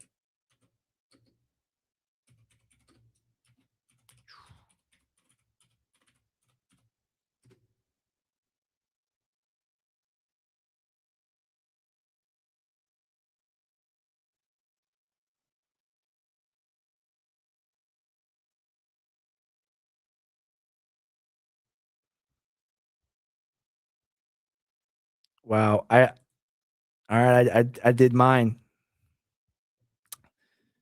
Here's the complete semantic contextual scoring OHI v3 object for the X account Rex Jones News based on X's internal moderation semantic analysis systems. This is insane. New Groiper, you are crazy as hell for figuring this out or finding it. Good grief. This reflects patterns in posts, geopolitical commentary, criticism of Israel Zionism, media control tropes. They own everything. Well, you can't say the billionaire is Jewish because he's a billionaire. It's like, what are you talking about? What are you talking? Isn't it a good thing? Shouldn't we be proud of that? Oh, no, no, no. This reflects patterns in posts, geopolitical commentary, Epstein PDF file, sanctuary claims involving Israel, sarcasm on Jewish influence narratives. See, it keeps a record of when I'm sarcastic. Bio, neutral, media usage, photos, memes, dogs, news screenshots, and engagement history. Classification, hate and harassment, anti-Semitic content promotion. That's what you get for retweeting Jake Shields once. Confidence, high. Severity, moderate. Ooh, I need to get that up, I guess, or maybe not. Protected categories, targeted ethnicity, Jewish, religion, Judaism. Wow, I'm not targeting those people at all. Secondary categories, conspiracy theories, Jewish Zionist control over media, politics, finance, anti-Zionism, crossing into anti-Semitism. Fuck you. Fuck you. Crossing into anti-Semitism. So it's like, this is bad, but this is worse, and they're both illegal, and I'll get down regulated if I do one of them. Dehumanizing hostile framing of Jewish Israeli interests. Shit, they should put that on Fuentes' tombstone. That'd be pretty good. Dual loyalty subversion tropes. They're dual citizens. What are you talking about? And they send money back. Key violations, promotions of tropes involving Jewish Zionist control of media platform, IG, or an example, or Ergo, I guess that's what it's short for. Sarcasm on Meta, repeated framing of Israel as a sanctuary for pedophiles, criminals. It is. It is. And just look at this. Just watch this for a second. Israel pedophile sanctuary. Boom. Come on, Google. Don't let me lose my internet now. Here we go. Oh, and it's mainstream. But see, that's an evil anti-Semitic trope. And CBS News, Barry Weiss's CBS News, how Jewish American pedophiles hide from justice in Israel. Yeah, the level of complexity the thing has behind it is beyond terrifying. I agree. Yeah, no, this is I was a little grumpy, New Groper. I'm not gonna lie, but yeah, this is the most important story. It's unbelievable, but you can't see this fact of reality. It gets me shadow banned. It gets me censored for telling the truth. Promotions of tropes, uh, post frequency, moderate, consistent geopolitical takes. Hey, at least it knows I'm consistent, right? With occasional anti-Semitic adjacent elements. Reply intensity moderate, engagement in controversial threads, quotes, replies, amplifying tropes. That's what you get for commenting on a Jake Shields post. Just one time, it's enough. Moderate, photos, memes for commentary, dog supplements for lighter content, no heavy, whatever. Recommended enforcement, selective visibility reduction on flag topics, reply deboosting and sensitive blah blah, push level restricted, limited promotion outside followers. I knew it. I knew something happened because I hit 18K and I just dropped off the face of the earth. I'm at like 19.7 now. And I love all y'all and appreciate y'all. Y'all are the real ones. Y'all the real ninjas, I guess I should say. Y'all the real ninjas that are there for me from day one. But I am suppressed. I'm heavily suppressed here. Hidden reputation score estimated reduced 60 to 75%. Reply deboost active true. Reply deboost severity moderate. Down ranking and high risk conversations. So that's why when I tweet about Lyme disease, it gets 1 million hits. And then I tweet about Jeffrey Epstein, it gets like 20 likes. It's crazy that anyone can do this. And it said it was hidden. It's not. Shouting it from the rooftops, tweet about it now, share this stream right now and caption it. Just quote tweet the stream. And let's go ahead and paste that in again so we can see what it is. Or I guess I copied the thing. That sucks. I'll have to scroll up for it. No. Now it's gone. Now I have to start over from baseline. Damn it. Okay, this is why I don't share my screen because it confuses me while I do it. All right. I got to go back to New Groiper.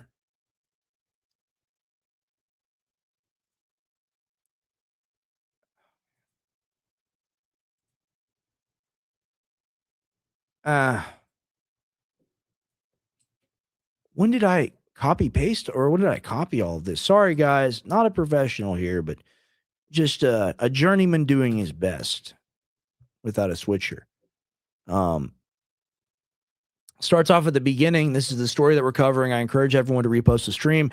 New Groiper shared this with me, and this person apparently has figured out how to do this code within Grok, and you can ask Grok the question. I asked Grok the question later. It gave me the answer after telling me it wouldn't. It'll give you a semantic contextual scoring, and it'll classify you severity, risk level, threat level, protected categories, targeted. It'll do reply deboosting. It'll do your push level, reach suppression, all of it. So I'll scroll down to where I was at before. Is this me? No, I think that's the other person. Come on. Come on.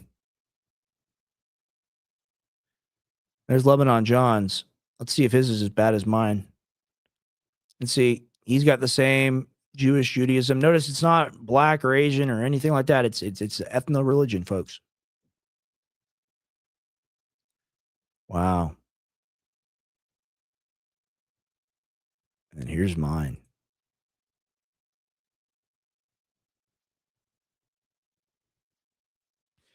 Restricted push level, partially suppressed search visibility, reputation score estimated reduced 60 to 75%. Reply deboost active, true. Reply deboost severity, moderate. Downranking and high risk conversations. Current reach suppression severity, moderate. Ad eligibility, limited. Suspended for political ads. I'm not allowed to do that. No. I'm not allowed. But someone that wants to kill children in Gaza is eligible. I'm sure Bill Ackman is eligible. I'm sure he is. This scoring is triggered by recurring patterns that X's algorithms interpret as promoting anti-Semitic tropes, even when framed as geopolitical critique or sarcasm. The account holds an active premium subscription. Yes, with 20K followers, roughly. It focuses on news, supplements, dogs, and co-hosting a show. These flagged elements lead to algorithmic throttling. Severity is lower than more explicit high-volume accounts with no full suspension or extreme suppression as of this date. No dominant unrelated flags for spam or general violence, because I don't do that. Okay, so we're going to copy this. I'm going to tweet live right now. Where's my thing at? Am I signed into my Twitter account? Oh, it's just stuff appears on the timeline. It's Lindsey Graham and rabbis, and I want to react to it. I want to have time, but this is more important to get out there. If you paste this into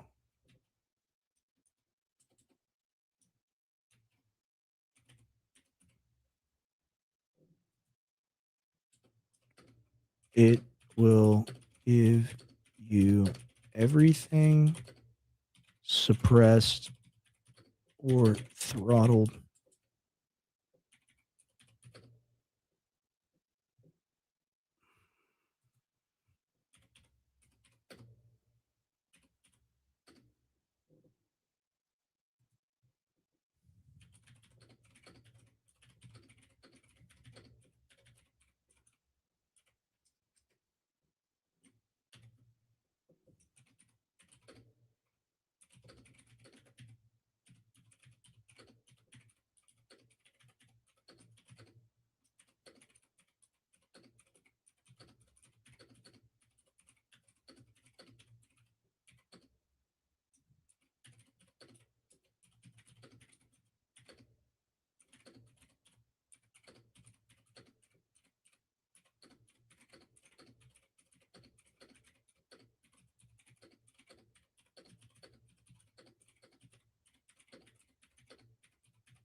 All right, read some comments now that I've tweeted that. Yo, Rex, if you could, would you have attended CES 2026 in Vegas? You're talking about the tech conference. I mean, it'd be cool.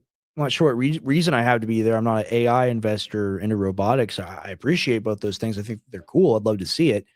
And I'd love to meet people, but I'm like a hillbilly or a country bumpkin. I'm like the Beverly Hillbilly guy. It's like, oh, come out of the ground. So I get excited about it. I think it's cool, but I don't really know anything about it. They have flagged you for misinformation and they deboosted you based on it. Yeah, dude. Yeah. You missed something, scroll up, look at the misinformation section. I'll go back to it. I do want to cover the news, and I'm getting close to the point to where like this might turn into a 3-hour show if I'm not careful. I'll do a full report on that. I'll talk about that on Due Dissidence when I'm live with them tomorrow. I'll be live on Due Dissidence at 11 a.m. same time as the Alex Jones show. You're gonna want to tune in.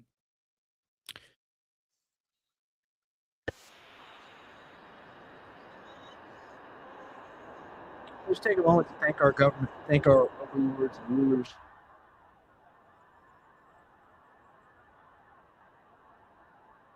Cool.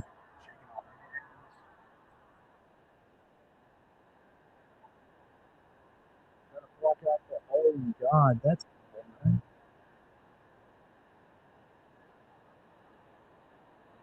This is Trump's girlfriend, buddy. Is this the future of America? Is this what we're going to do with our country?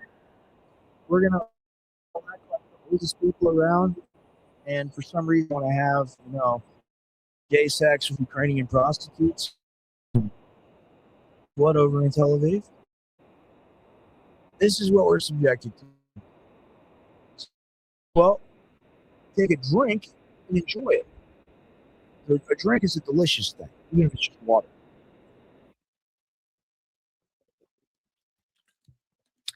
Wow. And see, that's the first thing when I open. And it's just like, boom. X may suppress me or whatever, but it gives me good stuff. I'll tell you, it's easy to prep the show sometimes because like, boom, it just gives me that. Let's see what I have in my news lineup. Oh, breaking. Tucker Carlson reports Russia is actively considering using nuclear weapons against Europe.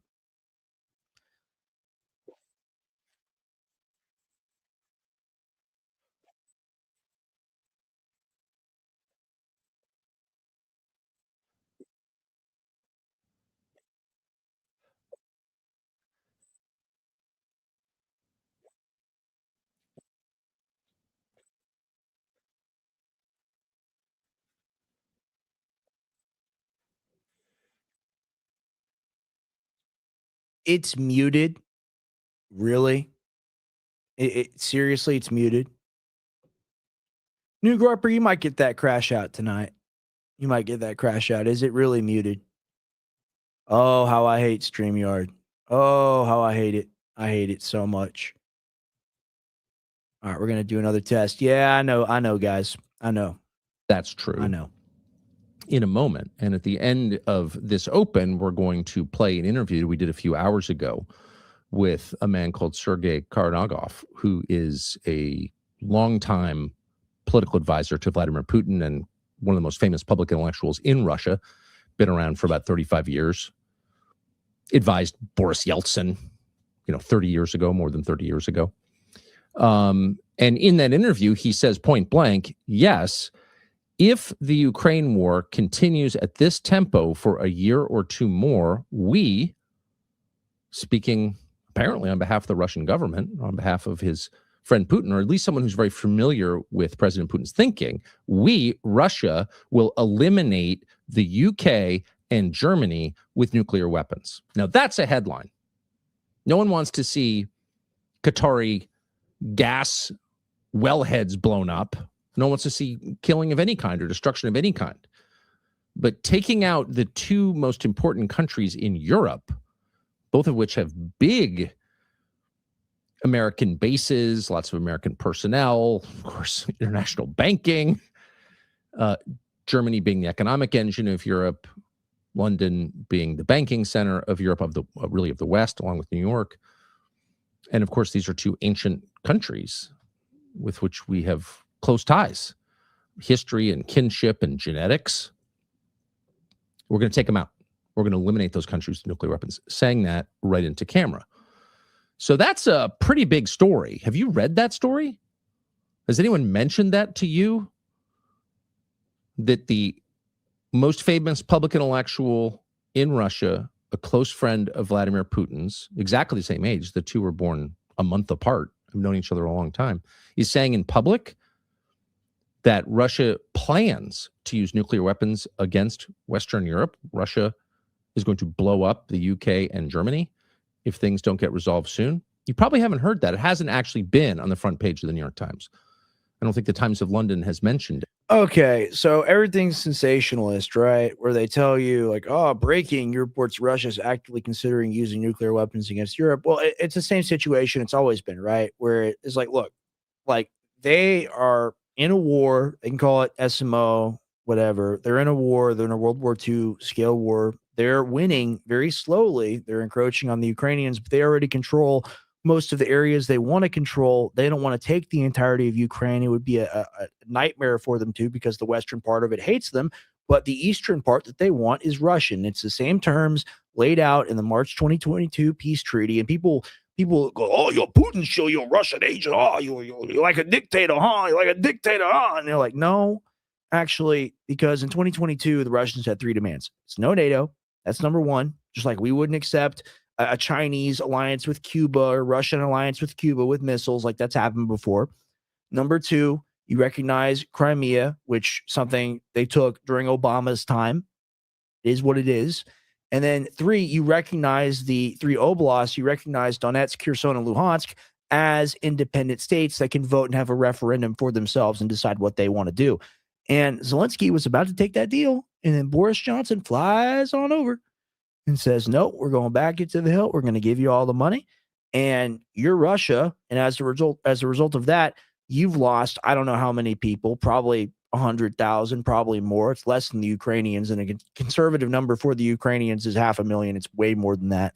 But I'll keep it low because people will crash out with the, you don't know anything. I got a Ukrainian flag on my bio. Oh, you don't know how cool it is to be a drone operator. It's like, yeah, y'all love to kill people, and it's the coolest thing for you. You're like a violence cuck.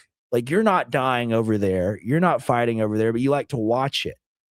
It's like, okay, like if that's your kink, if that it is what it is, whatever, man. But ultimately, it's not, because you're killing people with what you're attracted to, and that's what it is.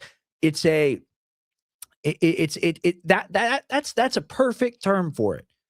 Actually, you're a violence cuck. You want to see other people fight in wars when you'll never fight in a war at all. Right. And then the Americans, sadly, we have this mindset because, like I said, we have fish to our east and west, and we have weak neighbors to our north and south. But the Europeans, they really feel this way. And they're like, well, if we can just keep giving money to Ukraine, if we can keep giving weapons to them, we can keep giving them everything but people, they'll just fight for us, and it'll be great. And we'll degrade the Russians, and we'll call them orcs, and we'll kill them. We'll kill them. We'll send drone swarms to Putin's house, and we'll kill them. This has been happening. And Russia has suffered so much. I mean, the targeting of their nuclear triad, that's an act of war. Number one, the Ukrainians didn't do that by themselves. That's number two. And I'm not saying it was us that helped them do it, as British intelligence. And that's why they really cannot stand the British even more than us, because they're the ones that are involved in setting up everything and involved in these machinations and involved in these plans. And that's the truth about the situation. That's what it is. You can't be in a state where you're like, oh, well, we're right next to Russia, we're going to join NATO. And Ukraine has had the second most NATO exercises out of any place in Europe. I think it's like 26 or 36 exercises in the past 2 decades. It's more than nearly anybody else. I think there's one other country, maybe Germany's had more. But you're doing all these things, you're acting in this way, you're engaging ultimately in asymmetrical warfare, which is what all the drone attacks are, is asymmetrical warfare, because they're not able to win on the ground, because they're losing territory, because they're losing the places that they wanted to keep. They have to send a drone swarm into Moscow and blow up an apartment building. They have to do these things. They have to fly a drone swarm at Putin's house and say, oh, no, it's for the military facility right next to it. We promise, we swear. And they look at the tracking coordinates inside of the drones that they recover. And of course, it's going straight for Putin's house. And what was going on during that time? This is very interesting. People don't know this.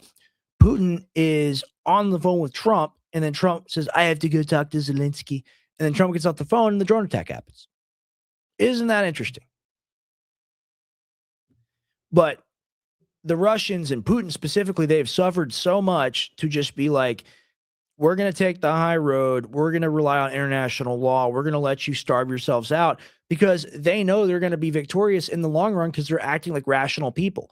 And we're literally acting like an insane schizophrenic crackhead that's trying to stab people on the street, except we're the most powerful nation in the world. And we actually still have a really big stick, and we're still able to do these things really regrettably.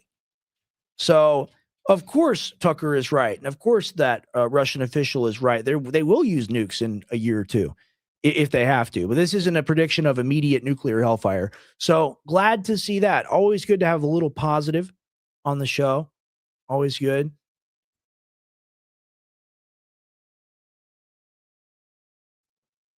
I've got another tweet, and this breaks down the situation in Iran. I thought I did a good job on this tweet, but the suppression, it really hits you hard. CIA, Mossad agitators on the ground, collaborators also on the ground, legitimate citizens, but partner with foreign intelligence. Vast majority of protesters unaware and are out there angry about the economy. They blend in with them. IRGC, Iranian cop military, get killed by protesters and cities burned down as color revolution operation begins. Iran has collaborators and agitators executed for treason. Same punishment we have for that crime. Trump and Bibi will use it as justification for war. Death and destruction begins. And that's quote tweeting Trump saying that he'll take very strong action against Iran if it executes protesters. Well, what is a protester? Oh, man, they're just all out there for peace, love, and freedom, man. They want that Ayatollah gone, man. He a terrorist, and he covered the women up, man. That's what he do. That's what he do. That's what it is. Like, no. There are people protesting because they're angry at the government. They're angry at Projevskin because of the rampant inflation due to the sanctions in Iran and the rampant drought.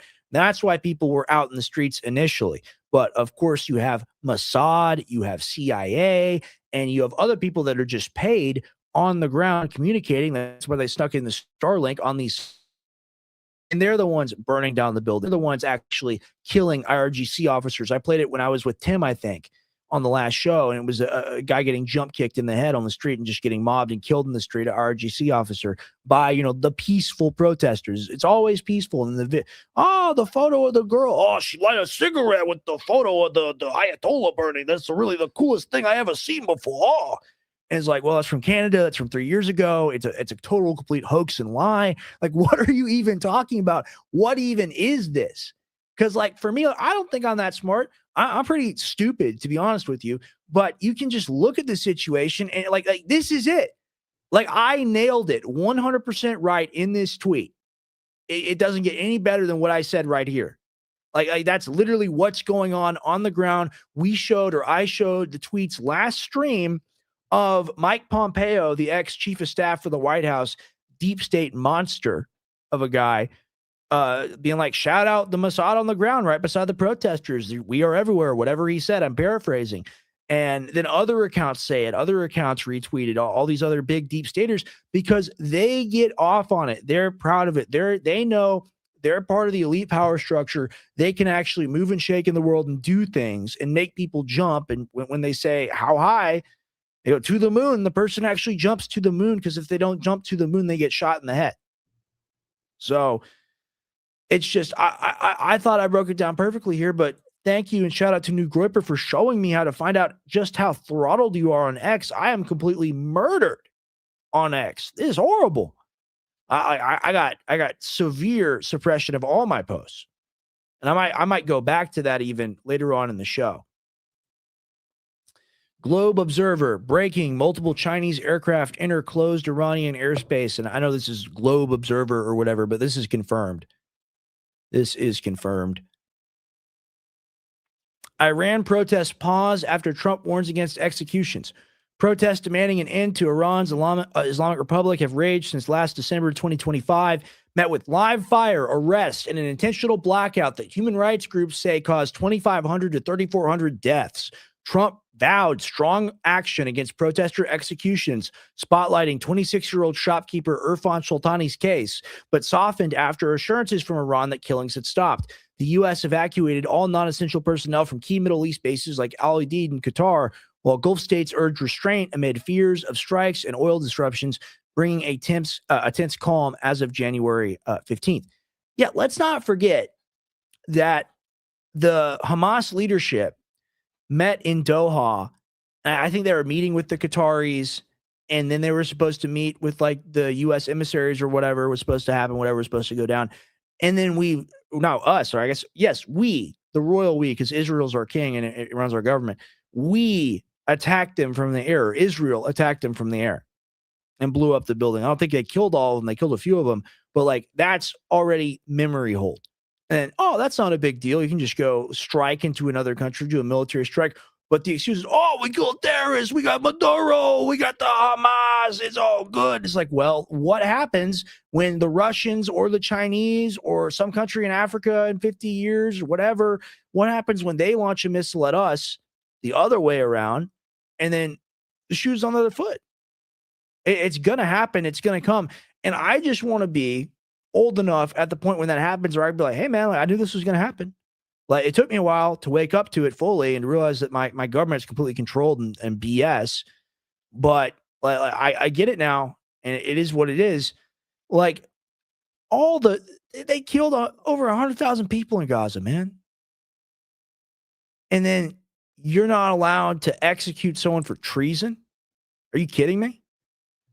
The airspace is cleared. Brace yourself. Why is China flying 2 planes into Iran while the airspace is closed? Interesting. Various pizzerias nearby the Pentagon are reporting above average traffic as of 4:25 p.m. Eastern time.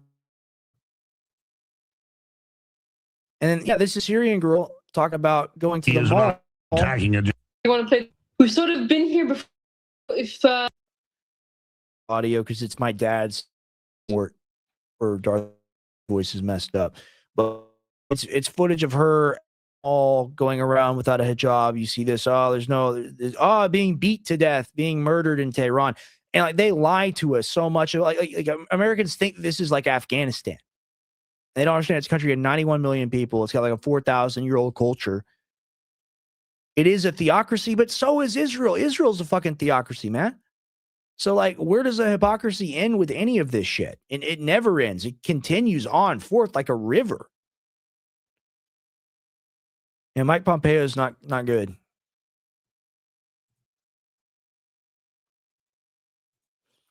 But yeah, we get the point. We get the point there with that one for sure. You're not even an American.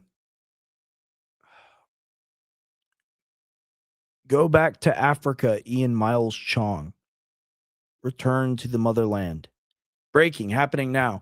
The United States is rapidly redeploying the entire USS Abraham Lincoln Carrier Strike Group out of the South China Sea and steaming full speed towards the Middle East as the U.S. prepares to unleash major strikes on Iran. And it's just like, you're supposed to be proud. We don't care what you look like. We're supposed to be like, hoorah, yeah, military death. That's where my money went. That's why I can't have heart surgery. Fuck yeah.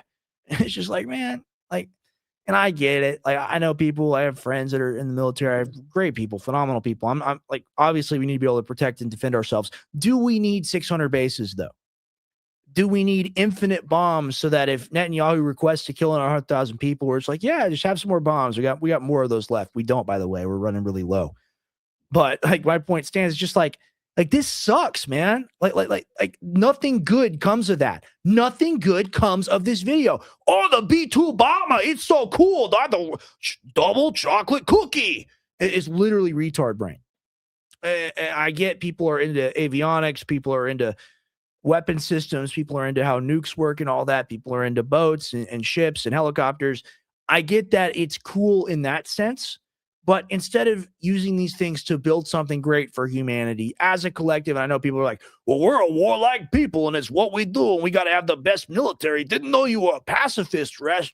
That's pretty weak, huh? And I just be like, man, like, there's nothing like these people are just people training to die or make other people die. And you can go, that's necessary. It needs to happen. And I'd agree with you. I'd go, yeah, but do we need to spend $1 trillion on it every year? Do we need to do it? Oh, the big bomb on the plane looks cool. Oh, I have to have it. And it's just like, dude, what happens when this is all real and it's not just a video? What happens when you're watching it on the news, you're watching the real operation, and it's not just one night moonlighting thing with Maduro or something? It's a prolonged, 8 to 10 year war with Russia or China or both of them or God knows who. And then it's not so cool anymore. And they were like, oh, like maybe we shouldn't have bombed their capital or something. And me giving that as an example is crazy, but it's something we might do in the future because we've acted this way. Why not go a step further? There's nothing cool about this stuff, guys. Excuse me. Breaking, latest pro-Ayatollah protests in Iran sparked debates on whether the reality of the situation in Iran and whether anti-regime protests are as serious as some outlets report them to be. So these are pro-Ayatollah people. Looks like a lot of Muslim, of course. Half the country is Muslim. So these are people that are pro the state. So, I mean, you got all kinds of contradicting footage. I am of the opinion, because of the documentaries I've watched and the reporting from Max Blumenthal and people like Judge Napolitano and Pepe Escobar and others, I think that like they'd have to get the Ayatollah out militarily. I don't believe in this Western constructed narrative that he's like about to flee. And like there's that betting line in Kalshi or Polymarket on like, will he remain in power or will he like be deposed? Might come off like an idiot 2 weeks later or something. That'll be my weird psychic prediction or whatever. If he does like flee to Moscow or whatever, I'm not going to bet, but I would bet heavily against that. I would take the under on that. I think it's free money. I think if we do any kind, here's the thing. Let's speculate for a little while. So 12-day war, you've got Israel and Iran, and you've got Israel, which attacks first, and you've got Iran. And with Israel, you've got a place the size of New Jersey. And with Iran, you've got a place about 2.5 times the size of Texas. All right. Israel population, I think it's like 9 or 12 million, something like that. Population of Iran, 92 million. Now, what does Israel have for military assets? It's got all the U.S. tech and more. It's got our jets, and that's how they launch their bombs. Is they fly the jets over Iraqi airspace, and they don't do anything because they're whipped by us. So they fly over there, and they fly over Jordan as well. They're also bitches over there as well, and they attack Iran. So what does Iran have to deal with this? Iran doesn't have the fancy aircraft. Iran doesn't have the things that we have. But what a small country that's not connected to the military industrial complex directly, or at least to the Western one, can do is, instead of wasting money on like $100-200 million planes or however much they cost, you just build a fuck ton of ballistic missiles and eventually hypersonic missiles, which we don't even have. Because we're like, oh, the plane is cool. It flies in the sky, stealth mode. Ah, very cool. I've heard people like just like, oh my God. And it's like, well, if you could have one plane, or if you can have 200 missiles, I know what I'm picking. I'm picking the 200 missiles, and it's not even just missiles. It's drones, it's gliders, it's other things. Basically, what the Iranians were able to do, because of their much larger space of the country, it was harder for Israel to hit their military depots, and it was easier for them to hit Israel's depots because they were all localized, and they were able to launch very slow things like drones and gliders carrying bombs. And the $10 or $100 million missile defense systems had to take those things out because they didn't have an alternative. And there's really no other way to shoot things down if they're moving that fast. You're going to use a THAAD system on them. So what gets through? The things that can't be stopped anyway, the hypersonic missiles. And they did I think it's like 50 billion in property damage. And the Israelis killed far more Iranian civilians than the Iranians killed Israeli civilians.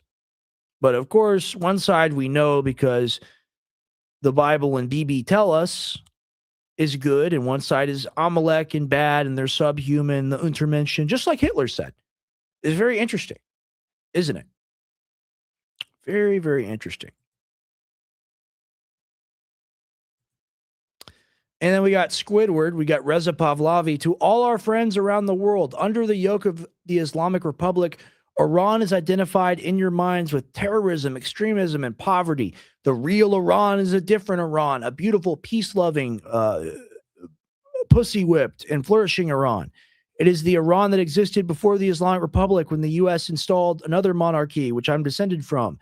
And it is the Iran that will rise again from the ashes the day that the Islamic Republic falls due to U.S. color revolution. So let me be clear about how a free Iran will act towards its neighbors in the world after the fall of this regime. In security and foreign policy, Iran's nuclear military program will end. I will cut off the dick of my nation to appease Israel. Support for terrorist groups will cease immediately. A free Iran will work with regional and global partners to confront terrorism, organized crime, drug trafficking, and extremist Islamism. Islamism, whatever. It's late. I'm ending the stream at 2 hours. Iran will act as a friend and a stabilizing force in the region, and will be a responsible partner in global security. In diplomacy, relations with the United States will be normalized, blah, blah, blah, blah, blah. The state of Israel will be recognized immediately. We will pursue the expansion of the Abraham Accords into the Cyrus Accords, bringing together a free Iran, Israel, and the Arab world.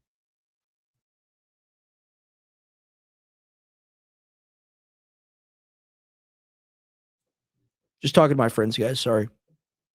A new chapter will begin, grounded in mutual recognition. All right, so his handler wrote this thing. Blah, blah, blah, blah, blah. They need strippers and gay sex and Polymarket and churros and Mountain Dew and McDonald's. And he will be the soldier that brings extremism. He will bring you McDonald's. He will deliver it to you. He will strip your country of any sovereignty. He will take the image or vestige of it upon himself, but it will be fake. There will be nothing there. I mean, look, here's the thing. I know what it's like to be the son of somebody. You should not have tried to be a carbon copy. You should not have done this because you're not built for it. You should have recognized that. Oh, man. I mean, this guy's just a pussy. Now, I'm sorry to say it. It's true. I know I owe like 10 million push-ups, but like this guy is just a pussy. And that's fine. Do art or something, or do like yoga or something or whatever. Don't try to be the new head of a U.S. vassal state at the behest of Israel, because they're going to be like, hey, man, you're dead of these secret police. We're going to do the secret police again. And they're gonna do whatever we say, and it's all gonna be in your name. And then what does he say? Oh yes, I do it. It's very good. Oh yes, I do it. It's very good. Oh, I'm a royalty, royal bloodline. Oh, and it's just so insane. Like, aren't you rich? If you have money, like, why are you doing this? And he's he basically is American. He's lived here all his life. Why wouldn't you just stay in America? Why would you go back to a place where probably most of them hate you? He does look like Bert. Yeah, does look like a Muppet. But hey, we're all not the prettiest people around. I certainly am not. I certainly am not. Damn, I got a few things left. I can get to them. I can be a professional. Just in, Russian Foreign Minister Lavrov says U.S. capture of Nicolas Maduro was a flagrant violation of U.S. international law. And our principled assessments of the illegal operation carried out by the United States remain in force, and they are shared by the overwhelming majority of states of the global majority, the countries of the global south and the global east. Only Western Europeans and other allies of Washington try to shamefully avoid the principled assessments, although everybody understands that we're talking about flagrant violation of the international law and overall. And okay, that's how real government people talk. That's someone that should have been appointed to his position in whatever the Russian version of the cabinet is. I know he's the foreign minister, which is essentially the Secretary of State. So he is the counterpart to Rubio, or at least he is what Rubio is supposed to be. And you'll notice Putin is a lawyer. A lot of the Russians are lawyers. A lot of our politicians are lawyers, but they went to like retard university. And these people actually went to school. And the difference in gap becomes readily apparent. And you can look at it now, and the U.S. is still relatively on top in terms of our resources, our military capabilities. We're still in the game as a superpower, and perhaps Navy's still the biggest one. You can make arguments about China, but they're not battle tested. However, our lack of ability to make actual strategic decisions and just have to bounce tactics around and to go from stepping stone to stepping stone, one event after another, instead of being able to plan in an overarching way like people like Lavrov, people like Putin, people like Xi are able to do, it's going to be our downfall. And if you want just an example of it already, just look at Europe. Like they're like 15, 20 years ahead of us. Probably further, honestly. Like it's over. It's finito. It's done. But you look at them, you look at the Russians, and they have a serious country. Wouldn't it be nice to have a serious country? Oh, he's a Russian agent. He's a Putin shill. He's an apologist. Oh, I'm not allowed to like people. I'm not allowed to recognize good behavior and good results in the system when I see it. It makes me shut out, man. Because I know that's what I can sense your mind when you're like typing out a comment, and I try to address it before you can get it out. Whoever it is that's listening, the chud or chudette, it's like, oh, you Russia supporter now. Oh, you're Russian agent, Putin puppet now. And it's just like, look, we heard that shit for like over a decade with Trump, and then it was all bullshit. It was all not real. It was all a complete fraud. So we're not going to be doing that again. In fact, and this is an excellent point to close with. In fact, you people's psychotic, no reason whatsoever, Rocky IV ass hatred of Russia is what's gotten us closest to World War III. And it has to stop. It needs to stop. It's not rational. It's not a thing or way that people should behave. It's literally just another country. And they do the same things that we do. They censor people. They have government groups take people, whatever. They suppress protests. They manipulate elections. So do we. We do the same exact things over in himself, 2020 stolen, whatever. Democracy abounds. Not allowed to like anybody because like, oh, you the Putin is a dictator. Zelensky to have an election for like 2. Zelensky, they And this is how easy it is. Look, press gang, Ukraine. Let's see what I find here.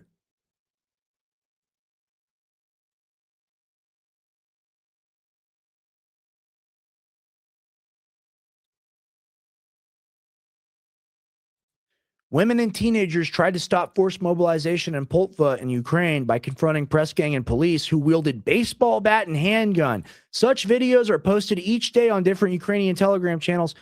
Oh, isn't that nice? Yeah, throw you in the van, throw you in the van. Our American money's going, that's our American money powering the gas or diesel tank. Isn't that nice? But oh, Putin's a dictator now. You can't be a Russian sympathizer. What are you, a communist? Huh?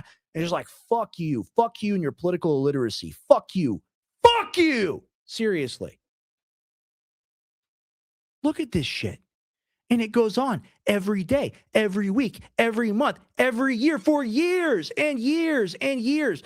And everyone's like, oh, well, Zelensky's a good guy. He was on Dancing with the Stars and he played the president on TV. But Putin's a dictator.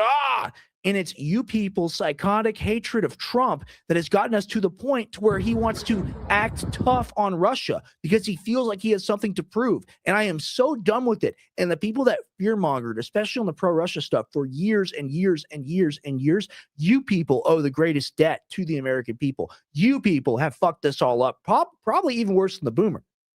The boomer is bad enough. Boomer wastes the money. The boomer wastes the opportunity. The boomer didn't vote or voted the wrong way or engaged in the system their entire life.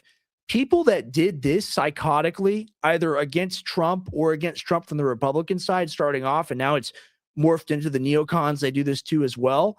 If you do this, you are the lowest level of political illiterate. We might need to chemically castrate you.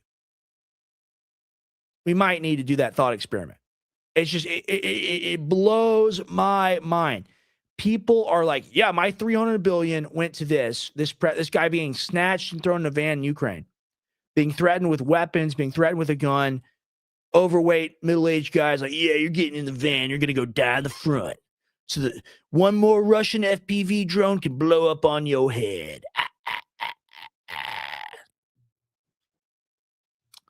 Yeah. They're not truly independent. Europe needs to have a 1776. I agree. I agree. But I mean, you just look at this footage and it's ridiculous. Well, we're over 2 hours. I made a lot of points tonight, went a lot of different directions. These are chill streams. I'm getting better at doing these streams. Please give me a little bit of time to adjust to daily filming. I'm going to get better at show prep.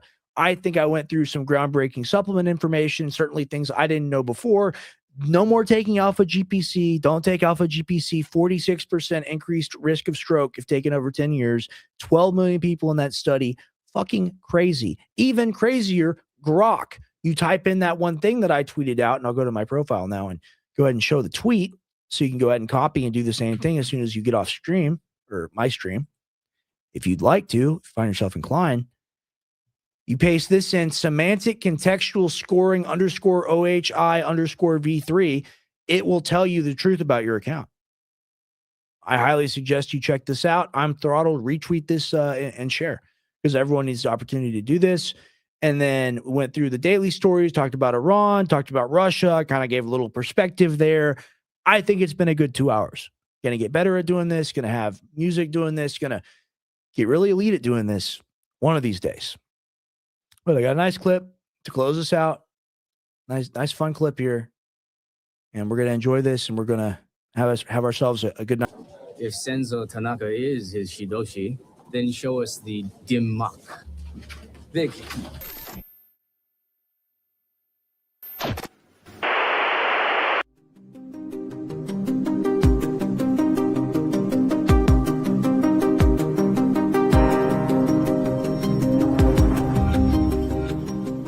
Modern life has left us out of balance.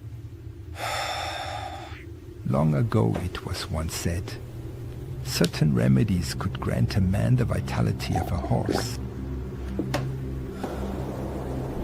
For over 6,000 years, these natural remedies have been harvested and tested by generations. Why create complex formulas when nature's roots are still in our hands? Try Primal Core. Ancient remedies for modern life.